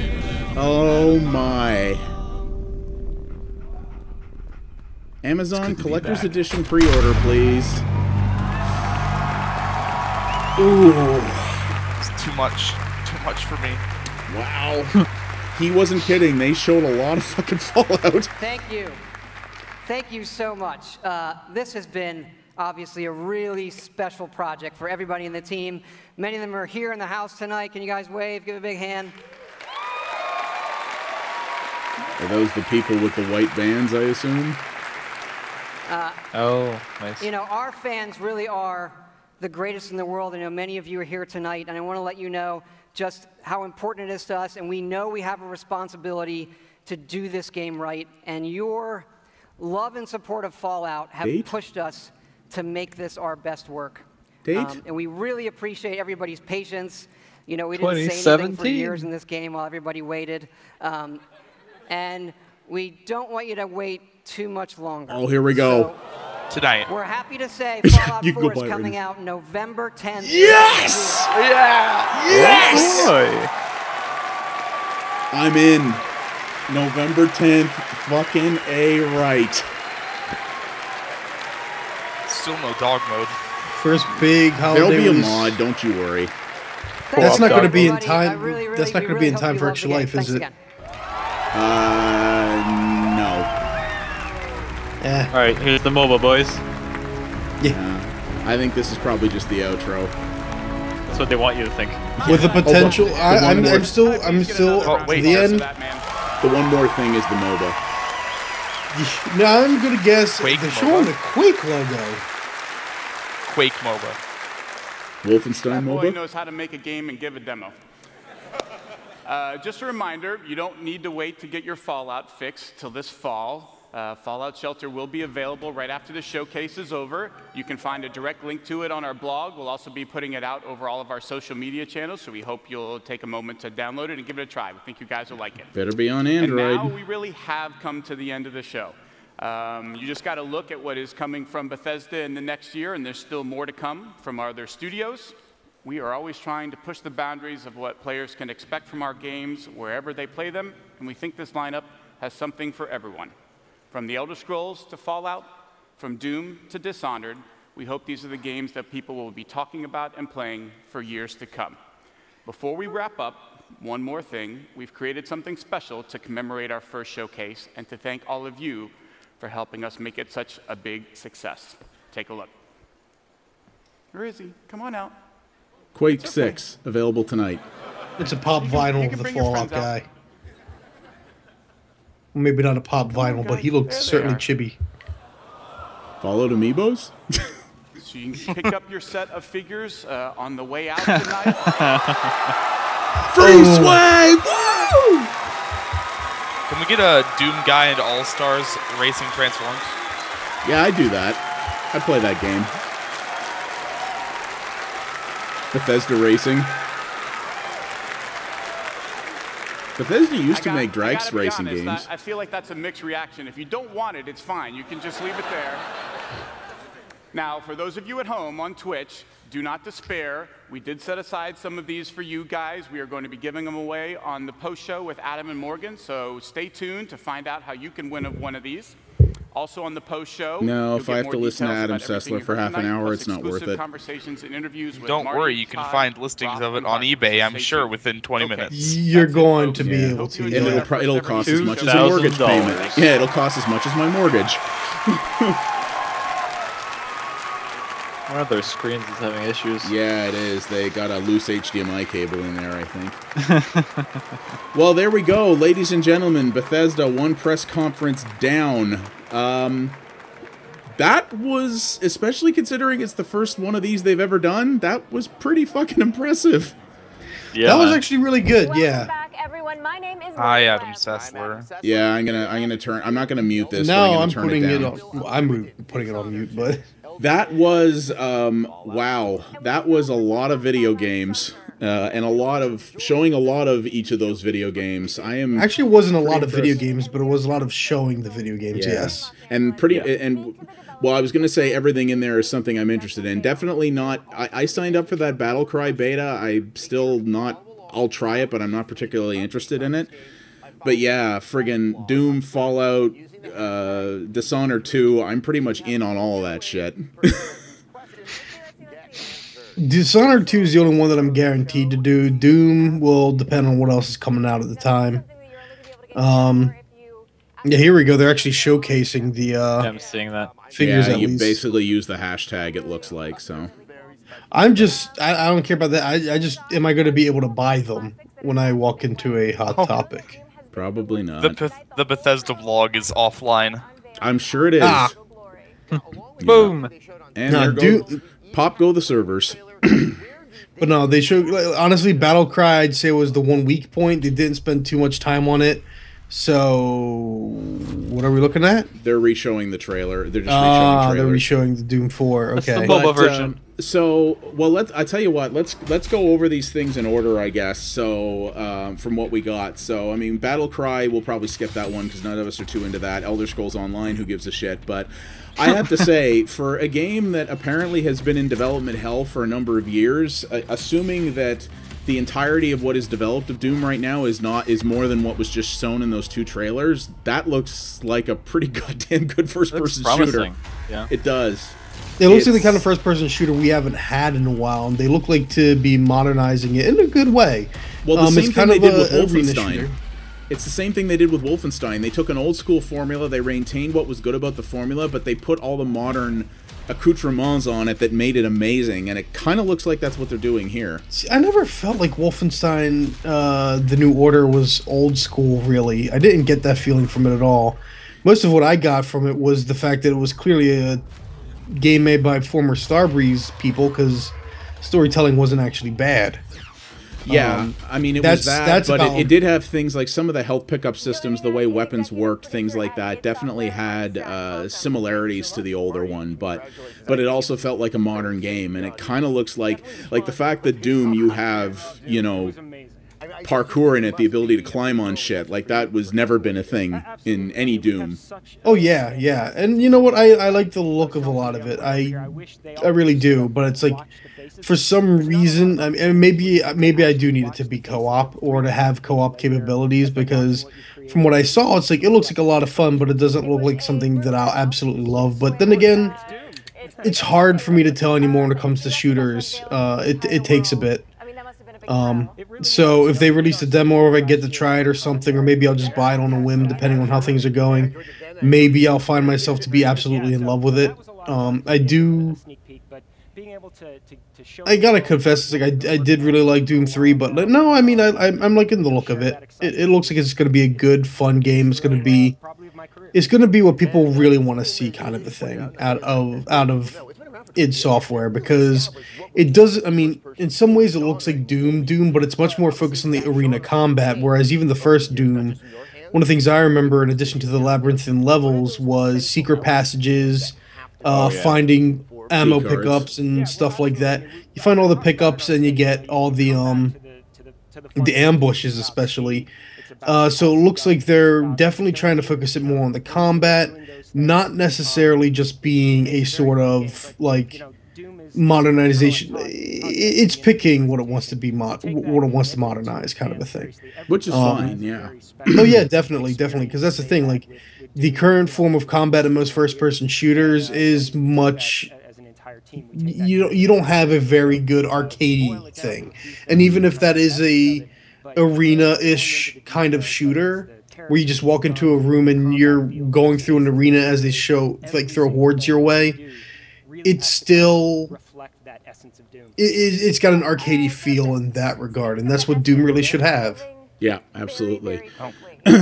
Yeah, no, it's interesting. I mean, they didn't talk a lot about game modes other than the fact that it will have multiplayer and it will have that Snapmat thing. A co-op thing would be very cool to see. I don't know if they're going to do that or not. Even though the original Doom did have co-op in it if you wanted to, but that would be very cool. But if that Snapmap thing is actually as robust and as and as fluid as they say it is, like if you actually have the ability to just make your own co-op challenges or make your own horde mode or whatever in it and have it work really, really well and not feel like a hack together mod, that could be pretty amazing for sure. It's almost like, it looks like they're doing basically Steam Workshop, except it's going to be on every platform, not just the PC. That actually is something cool that I think I would enjoy experimenting with. Yeah, and then finding out that level design is actually hard after all. Yeah, I mean, I'm happy to see that stuff come to consoles as well. I think it's great to make that available to more people. Very much. I think that would be very cool. So, much. I mean, we saw a lot of that. They didn't actually go into a lot of detail about the game itself, but they did show a lot that looked really awesome, so that's going to be really cool.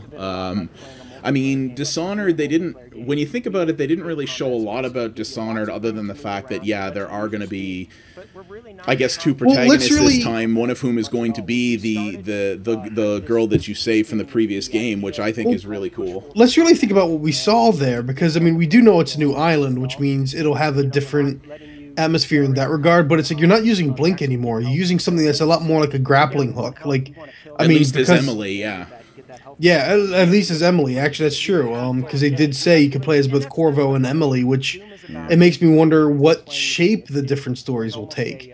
Yeah. And maybe playing as Corvo is where you get the quote-unquote... That's your choice if you got the quote-unquote good ending from the first game. Playing as Emily is where you get like the quote-unquote bad... Like, I'm curious to see how they deal with that. Yeah. Or if they're going to just say, okay, the canonical ending is this one, and we're going with that. Mm-hmm. But even then, like, it looks like they're definitely giving her different powers, so they're not just latching on to recycling a bunch of the old stuff that worked.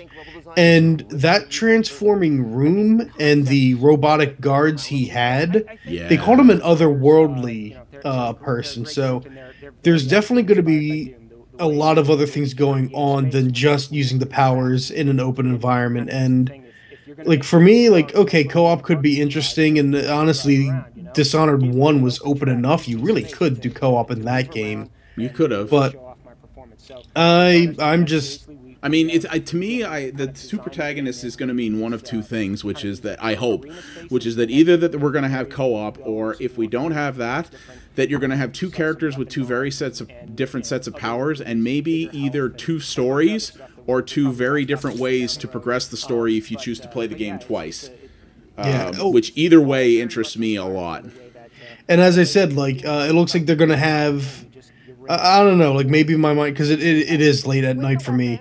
At this point, I woke up way too early, but like, I don't. That was something that flew out of the dead body, right? Or was that a rat that crawled out and then we got to see flying creatures? Mm-hmm. Because it might be, like, as I said, it might be that they might replace rats now. Like, we might not have rats now. Yeah, exactly. So, I don't know. Poulet and KeyMaster, did either of you guys play? Well, I think you played it, KeyMaster, the first Dishonored. Yeah, it's like my game of 2012 right there. Yeah, it was certainly up there. So obviously this has got. Yeah. Did you play it, Poulet? No, it's still on my my backlog. It's on the pile. Yeah. Yep. Good for you. The definitive edition's coming out. Well, that's what I was thinking actually. Yeah, I'm curious if that'll come on PC as well. Finally play it. Yeah, it's a damn good game. But if it ever comes out on PC. Yeah, it is a damn good game. I mean, if the definitive edition is just the original with updated graphics, then yeah, I mean the PC version looked and ran great back then anyway. So that version is still good, and it's on sale for nothing a lot. So that would be really cool. But yeah, so did you, KeyMastar? I guess based on this, I presume you're fairly psyched about this as well.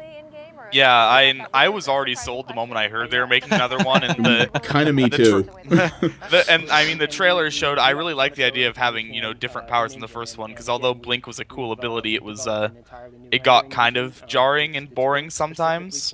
So it'll be nice to have new things to play with. Yeah, exactly. That looks pretty cool, and yeah, like that was the thing. While all the powers in Dishonored were good, it was a long game, and they did feel a little rote after a while. So the fact that they're sort of mixing everything up is really cool. And then it's a new protagonist. Like, that's the thing. You don't see a lot of sequels that actually give you a whole other protagonist to play, even if it is one tangentially related to the first game. The fact that it's a whole new person who's going to have a whole new set of everything is not something you see a lot, and I think that's really cool, because they're effectively starting from scratch in a sense, making Emily a playable character. So, well, time has passed. I mean, time has passed to the point where now Emily's an adult. Yeah. And, I mean, again, like, basically she herself has in some way been dishonored and is looking for vengeance. I mean, that was the big theme in the first game, or at least the first game's marketing. So, it'll just be curious to see how things go with the second one, which, yeah, if I were to guess, because if Doom is going to be earlier spring of next year, then I would guess Dishonored 2 is going to be holiday of next year. Because we didn't see any gameplay of that. Yeah. They didn't show any gameplay, so... If I were to hazard a guess on releases, I think we're going to see... We've got Fallout this year. I would wager Dishonored 2 is going to be next year's holiday game, and Elder Scrolls 6 will be the following holiday game, and Elder Scrolls 6 will be the big thing talked about at next year's Bethesda conference. Yeah. If I were to hazard a guess, but so yeah, so we saw that, we saw Battlecry and Elder Scrolls Online, which kind of whatevs, and then I mean obviously Fallout was the big one from this, and I mean holy shit, I saw a whole pile of crap. I would never have expected to see some of what they talked about tonight. That was bonkers. Obviously, everybody here, especially you, Poulet and KeyMastar, were clearly very excited about the Fallout Minecraft thing. Yeah, yeah. Well, the thing with me is like it really does remind me a lot of Rust, and Rust is a game I really liked a lot, but wish there was more content to. So I feel like that putting that type of building scenario into a game with more actual world is a really good thing.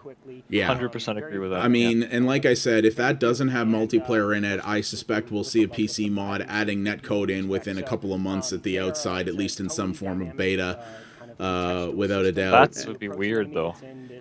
It would be, maybe, I mean, maybe it wouldn't have, yeah, I don't know how that would work. That would be up to the modders to figure out, I guess. But yeah, I mean, because that's the thing, like, the idea of that seems really cool to me. The problem I always have is if I'm not doing a building activity like that with someone, I tend to get bored of it very quick, because I'm kind of like, I'm making this cool stuff, but I don't get to show it to anyone, it's just me, and a lot of people that's fine, but I kind of like, and things like that always feel a lot more satisfying to me when it's done in kind of a collaborative manner. So I hope we see something like that. But nonetheless, like the thing that blows me away is that the way he described it, it sounds like it ties into the main game. Like you're not in some other instanced game world building shit. It's literally like player housing in an MMO. You're in the game. You're taking stuff that you've salvaged from the world. You're using it to build structures and to do this shit and to also build crazy, insane guns.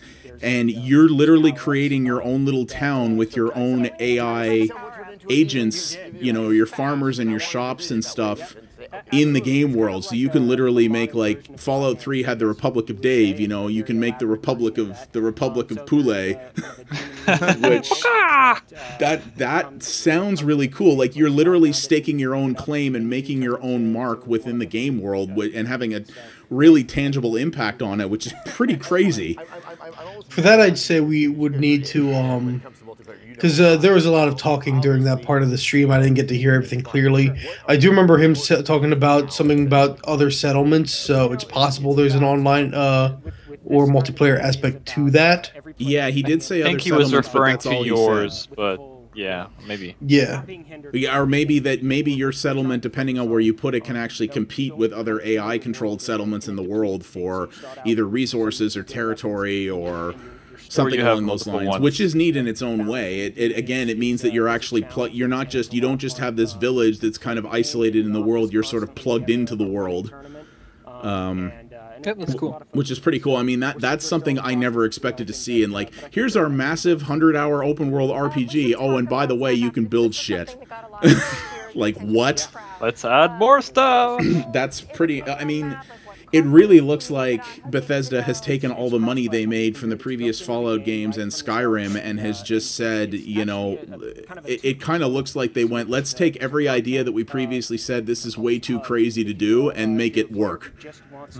And it's pretty amazing. And like I said multiple times during the press conference, I fell out with collector's editions of video games years ago, but an actual working Pip-Boy that I can plug this thing into and use with the game, I'm kind of down for that. I have to say it. I'm kind of down with that. I don't know about that. I feel like it'll be cool, but at the same time, I wonder how that's gonna work with, because I know obviously you have some phones that have like 6-inch screens, and then others that are like 4-inch screens. So I bet there's a little spring-mounted clasp thing that like holds the phone on the ends or something.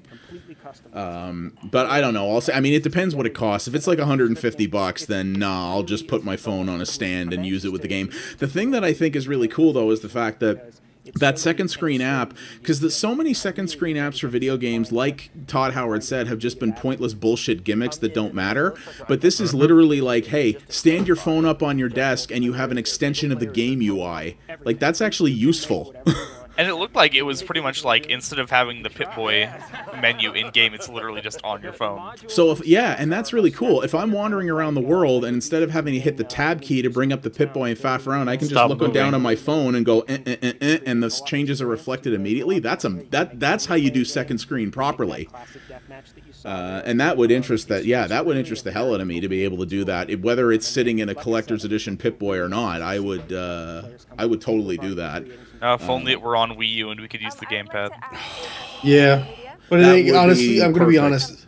As much as I love the Wii U, and as much as I would actually love to see this, with those backgrounds and a lot of those visuals, it ain't going to be able to do it.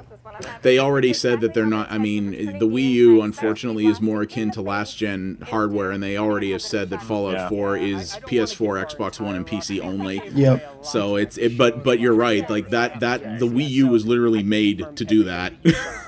Like that's what it's good at, which is kind of a bummer. But you know, but at least you can do this with all the you know, if you're going to be able to do it with smartphones, and if it's reliable and quick, like if I am able to punch changes into that Pip-Boy app and not have it reflect in my game in 2 seconds as opposed to a minute, then that would be really, really awesome. So yeah, so they did that. I mean, I have to say, like, the original trailer raised some concerns for me from a graphical technology perspective, but what they showed here definitely, especially in terms of animations and lighting, looks a lot better than what I was expecting to see.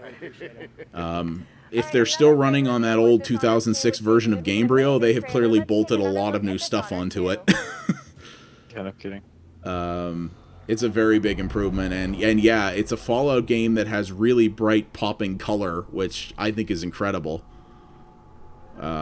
I really like the look of that, and I think that's pretty cool. And the whole gimmick because every Fallout game has always had this sort of gimmick about, here's the interesting scenario in which you generate your character. Like in Fallout 3, you did the bit where you generated your character, like where you were literally born and you know, were sort of coming up and sort of growing up, and that's how you generated your character. I like that, yeah. Yeah. And I like that too, but it kind of looks like, you know, when Todd Howard talked about, hey, we're going to show you the pre-war stuff, it really looks like that is kind of just the character generation gimmick. Like, it kind of looked like you're going to generate your character in the world, and then the world's going to blow up, and now you're back in the wasteland doing your thing. It felt like that too. I also felt like for a second they were going to show you being able to be a girl, and then maybe not give you that choice afterwards. I don't know.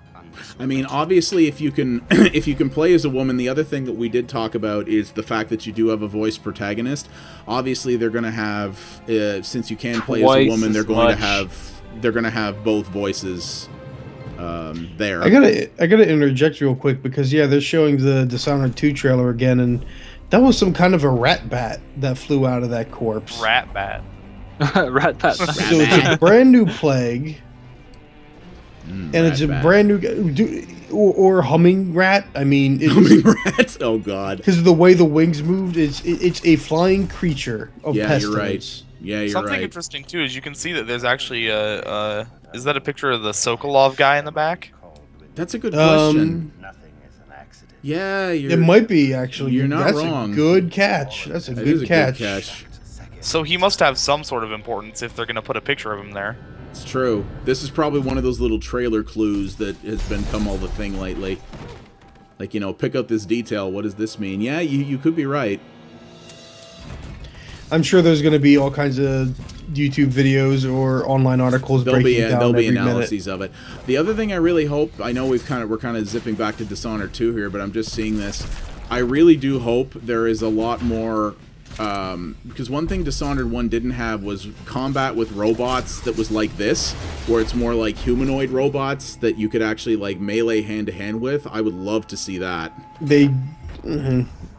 Like where you're actually fighting like robots, but not like massive robots that you have to avoid, otherwise they'll kill you in one hit, but like robots. Yeah, I didn't really think about it. They just showcased a gadget that you can use too, Yeah, I would, if there's actual like humanoid robot combat as well, that would be pretty neat to me, I think. I love the extended shadow arm type stuff going on there. That's very cool. Yeah, the sort of grapple shadow thing looks pretty cool. Oh, hey, they got the guys up here. That's cool. But all right, I can't believe it's been since 2012 that Dishonored 1 came out. Man, how time has flown. I think it is confirmed now that Fallout Shelter is not coming to Android tonight. No, it's not. I've been checking Google Play. It's not there. Todd Howard specifically said we made a deal with Apple. I bet it'll be out in the next couple of days or something. I think the Apple deal was just to launch it tonight. So this is when I wish we still had that old iPad 2 around, but oh well.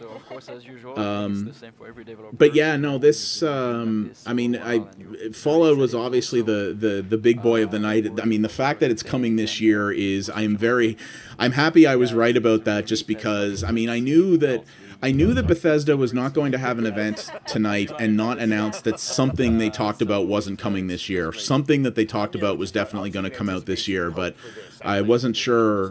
But the fact that they didn't announce any dates, to me was like, okay, yeah, Fallout's going to be the big one, and yeah, that's a holiday game is going to be pretty amazing. It's going to be a big contender. Yeah, and that's going to be one of the games that causes people to rethink releasing in November. Yeah, that's going to be a game not unlike Call of Duty and Battlefield in that now Fallout has become a game that other publishers get out of the way of, I think, without a doubt. And it's amazing, you know, when I've been keeping a list of games that I played this year that I particularly liked so that I can think about them when I do my top 10 of the year. And it has really impressed me the fact that in 2015 already, you know, we've already had, even just on the AAA side alone, forget the indie side, we've had a frankly astonishing number of really good games already this year. And there's a bunch more coming so far, and now we're going to have Fallout thrown into the mix as well.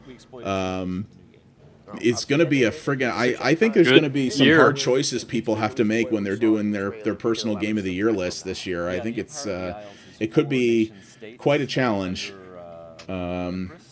But yeah, I think... Well, I'm not going to make those predictions yet because we haven't even seen what everyone else has on the table yet. Oh, not yet, no. But just based on what I played so far and what I've seen here and other stuff that may be coming, I think it could be interesting. And yeah, I think... I mean, my biggest hope with Fallout, obviously, is that this is Bethesda Game Studios, and their track record speaks for itself, so I really do hope that this game launches well, and that it's not a buggy disaster, especially on consoles, because the consoles have typically been at least PC modders have been able to fix a lot of the problems quickly. Consoles not so much, so I really hope that it does come out, come out super solid and works really well, because, these games already have a lot of systems that have to coexist and work together, and when you add in that Minecraft thing and all these other things, like, this game has a lot of plates it has to keep spinning at once. It seems big, yeah. Yeah, I mean, it's ambitious, but ambition comes with a, potentially a very heavy price tag as well, so... Honestly, it's really just weird to me that it seems like a lot of the features they announced are stuff that you'd think would be introduced by modders. In some ways, yeah. You know what, that's a good point. Like the building whole, mode. making building things. Like, you wouldn't think that would be a thing that would come in the base game. No. And I think it does say to a certain degree that Bethesda has learned a lot from their modding community over the years, seeing what the modders make and seeing what people like from those. And they've seen the trend, not just with Minecraft, but with other games, this trend towards building and creation has become, in video games, as quote, emergent content has become a very big thing, making the players feel they're actually making a meaningful contribution and that they're able to make something their own. And this goes back to my affecting the world earlier. Yeah. This is not an MMO in the sense that, you're going to change the landscape. Yeah, you're having a tangible impact on what happens around you. It's not instance content. It's not, okay, you killed this big boss and in half an hour he'll respawn and you do it all over again. It's you built this village and you got a village that's doing things. And yeah, that could be really impressive. And one of the things that gives me faith as well from a technical end with this game is the fact that Todd Howard really emphasized the fact that you can play in third person, because in all these Bethesda games for the last number of years you have been able to play in third person, but it's been so horribly janky that that's never the way you'd actually want to do it. But the fact that he was like, no, they not only showed a lot of it, but he was like, you can totally play this in third person, to me makes it sound like they're like, yeah, we fixed this so that playing in third person is viable, which hopefully does mean they have fixed the animation system a lot, because that was the problem with third person. It was almost comical how bad it looked. So if they fix that, then that says a lot as well. So and the fact that they're restricting this only to PC and the next gen machines, means they're like, we're gonna insist on having all this processing power and all this memory at our disposal, which means we don't have to hold anything back to make it work on old stuff. It's not gonna run on my old 750 Ti. It'll at the very least, it'll be a huge world, and hopefully it'll run at a decent frame rate, and hopefully it'll run at a good resolution. I mean, clearly none of the processing power is going into the AI, so... Well, maybe about an old engine. Fired. The problem is, like, I get what you say about the AI, but the problem as well is, right, you can't really... It's hard to showcase intelligent AI behavior in a trailer setting. Oh, no, it's so much... Dude, you can, but it's not something you see done very often. I could take a quick clip from Destiny of sniping one guy and then everyone else taking cover. And even, like, just guys that spot you and instantly take cover. Like, just, that's intelligent. And then, like, playing Dragon's Dogma, how every enemy behaves differently. Like, it's every enemy in a Bethesda open world game sees you, runs at you, and swings. And runs at you, and swings. And runs at you, and swings. Only now they have guns, so it's a little bit different. Yeah, they run halfway towards you and shoot. I mean, Pac-Man ghosts have better AI, more sophisticated AI than fucking Bethesda monsters. Yeah. So, I mean, I do hope they do that too, because that was a problem for sure with their previous games, is that the AI was always very predictable. It was really just more of, is what's running at me stronger than me or not? Yeah, and that's the biggest reason why it's like, as much as what looks interesting about that game, that's the one thing where it's like, nah, I'm gonna get bored of it. I'm gonna get sick of it. It's gonna get repetitive. And it's gonna get dull for me. Yeah. Everything else will be fantastic. That will just kill the entire experience for me. Yeah. I wanted to point out, if you look at the viewer list, everyone else is moderators but me, so that one viewer we have watching right now is just me. Yeah, it's been my count's been going up and down, so I don't know what it has been. Twitch is doing. But if you make me a moderator, then I guarantee you that watching now will go away. Well, the watching now usually includes the moderators, so I'm not sure, to be honest with you. Because then it would be at 3. But yeah, I've seen it jump between 1 and 5 and back again very, very quickly. So it's hard to say. But yeah. But no, I mean overall, I have to say like that. Considering it was a good show. It was a good show for Bethesda's first effort. I think they, at a press conference, they did extremely well. I did find it interesting that the only games they talked about tonight were they're all games being developed in-house. There was no third-party titles, so Bethesda. I mean, is Arcane in-house now? They've been owned by Bethesda since before Dishonored 1 came out. Okay. Yeah, every game they talked about was developed by a studio they own. So, I mean, I don't know. Maybe Bethesda, you know, traditionally the third-party titles that Bethesda's published, by and large, have been hot garbage. So maybe they've just decided to get out of publishing and focus on their own internal stuff, which may be the smart move. Or maybe they have third-party stuff in the hopper that they're just not ready to talk about yet. But it's very interesting to see where this company has come. The fact that they have enough games that they are working on internally to hold their own press conference is pretty impressive. That was not honestly, the case just a few years ago. I'm waiting for Warner Brothers Interactive to get to that point, because I'm actually curious right now, what does Warner Brothers Interactive have coming out the rest of this year? Batman is coming out in June. They just released Mortal Kombat 10, and they also released the Lego Jurassic World. Like, I feel like anything that they could have released this year is Lego Dimensions is their big thing. But that's not the holiday, is it? I think it might be. I think it might be. Then that might be the only other thing they got coming out this year, because I'm actually not sure what else they have. Yeah, it might be. Yeah, Warner Brothers, I'm not sure, but I suspect at the rate they're going, they'll get there eventually, because they're starting to put out a lot of stuff too. So we might start seeing more of this in the future. But questionable DLC, I mean, though. But. This E3 is going to be an interesting one, because we have Bethesda doing a press conference, which we never seen before. Square Enix is doing a show, which we've never seen before. So it's what do we got tomorrow morning? Tomorrow we have tomorrow we've got tomorrow's going to be the insane day. I'm going to have so much video processing to do tomorrow.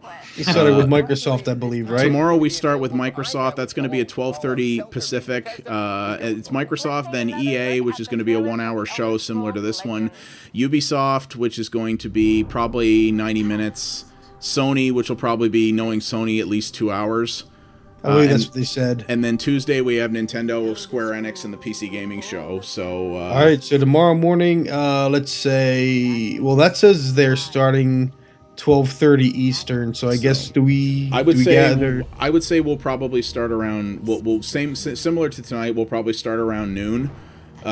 Just to give people a chance to get in and you know, talk about what we expect to see there and whatnot. But yeah, I mean, this post show here is going to be going for a long time, and we definitely don't need to watch all this. It's just interviews and stuff, so people can keep watching that if they want. But no, I gotta say, it's not like we can control them going to Bethesda's post show. I mean, everybody. I guess overall, let's just do quick impressions down the board. I mean, from everybody. I mean, like I said, I think it was a good show. I think for their first attempt at a press conference, they did really well.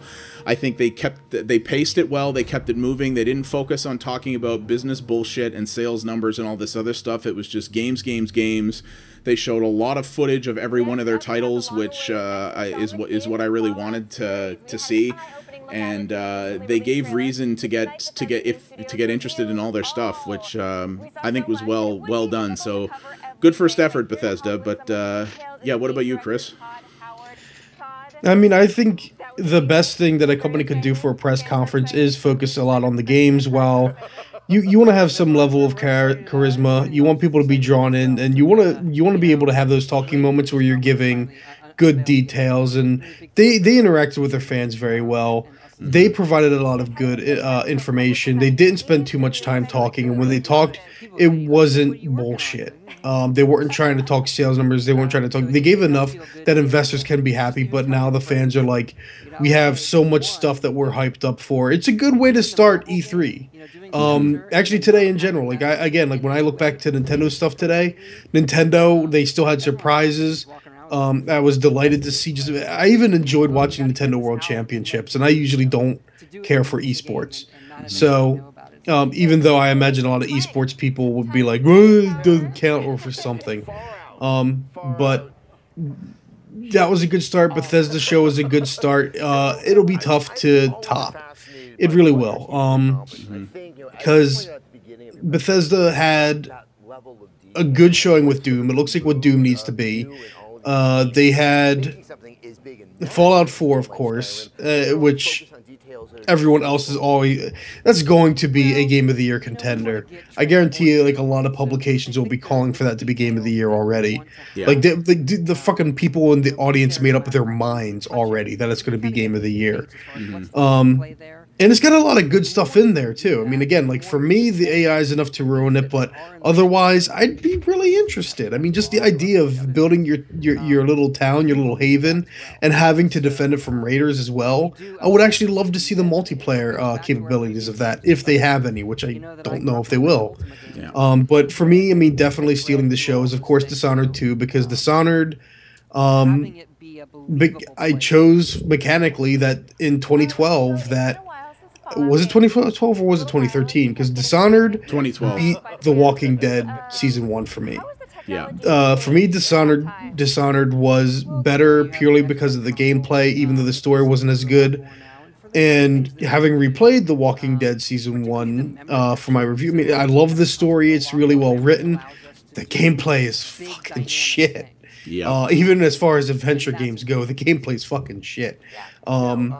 But the story is really good and involved in everything. So, Dishonored, yeah, I mean, Dishonored 2 is what I'm really looking forward to, and I really like the look of a lot of the powers. It looks like it's going to be a really interesting take on a sequel. That's not just trying to retread old ground. They're giving you something familiar, they're keeping you within the universe while expanding it, and they're expanding the powers available. That's what you want a sequel to be. You want to make it necessary, I guess you could say. You don't want to just repeat where you've been. So for the most part, I think Bethesda's got they've got a future as a publisher. They're going to be doing really well. Yeah. And everything I saw is like, yeah, that's stuff that's guaranteed to sell lots of copies. Mm-hmm. Yeah, for sure. Cool. So, yeah, KeyMastar, what did you think of what you saw tonight? I'd say overall it was horrible. They didn't even do it on a roof with a helicopter. But for real. Now, when you say do it. Yeah. All right, but for real, it was it was a really good showing. I was already pretty much sold on every idea they had, and the fact that they just actually showed gameplay for pretty much everything I know other than Dishonored. But the fact that they showed so much gameplay just made me more trusting that they're actually confident that they're making a high quality product, as opposed to just giving us trailers and being like, yeah, sure, our game is great. Yeah. It'll be great, trust us. You know, look at this concept footage and believe. But, plus just the fact that it was all just complete surprises really around the board too. Yeah. I mean, and that's the interesting thing is they took a bunch of, what we saw tonight in reality in most cases was a bunch of sequels, and yet they still managed to surprise us on different fronts with every one of them, which is really something else. And like you, yeah, I was sold on all the ideas going in, but they fleshed them out and made me go like, yeah, I was right to believe in this stuff. So very cool. And yeah, Poulet, what'd you get out of this? Anything in here? I mean, Fallout seems to obviously interest you. Anything else got your attention? Well, yeah, I'm not gonna pretend to know much about the business behind gaming. I'm just a gamer. I'm just a dumb gamer. You're the consumer. Yeah, pretty much. I represent the consumers. You're the mainstream. You know what? MMO and card games aside, this all sounded pretty awesome. Yeah, I'm excited. Yeah, I kind of forgot that whole Elder Scrolls Online thing happened. Yeah, let's pretend it didn't. Yeah, and now they're like, hey, and we got a card game too, because please remember this exists, God. They did surprise me. They didn't do a Fallout MOBA. That's probably coming 5 years from now, now that they've finished Fallout 4. When the wave is done. I half wonder if Battleborn wasn't originally supposed to be a MOBA, and now they've seen that anything that isn't LoL and Dota doesn't succeed, and they're like, maybe we should make this something else. You mean Battlecry? Or Battle... What did I say? Battleborn. Oh, Battleborn. Sorry, Battleborn is Gearbox's game. Battlecry is Bethesda's game, because that's not confusing at all. That's the one. Actually, that's the one thing I did forget. Because it's forgettable. Yeah. The art style. I mean, it's got a unique art style, but it's not one that's like it's cell shading. That looks beautiful. And the animations, it's like the animations look really rough. Janky, the costuming and everything, like it just, I don't know. Battlecry looks like a mild distraction that will have a small audience. Yeah, that to me really looks like a game that started out that was supposed to be something else and that has been retooled to be a completely different thing that isn't far along yet. Watching it, I feel like its competition is Overwatch, and Overwatch is going to crush it. Yeah, probably. Yeah. Probably. Yeah, Overwatch automatically becomes a contender just because Blizzard's making it, and yeah, anything that's going up against that is going to have a hard time unless it is very, very different. So that's going to be, yeah. I trust you guys will enjoy having your additional $40 Pip-Boy that can hold your iPhone. I don't know. Maybe. Like I say, oh God, I might have to buy a collector's edition. I mean, I will use the hell out of that second screen app regardless. But yeah, I'll when I get over the hype, I may be like, unless that collector's edition is like if it's $100 as opposed to 60, I might do it. If it's like 150, I'll be like, nope. I feel like for me the novelty comes from just like if it's cheap enough, then I could just use it as like a costume piece, which would be really cool. Well, there is that. Oh, that's a good point too. That's you know what?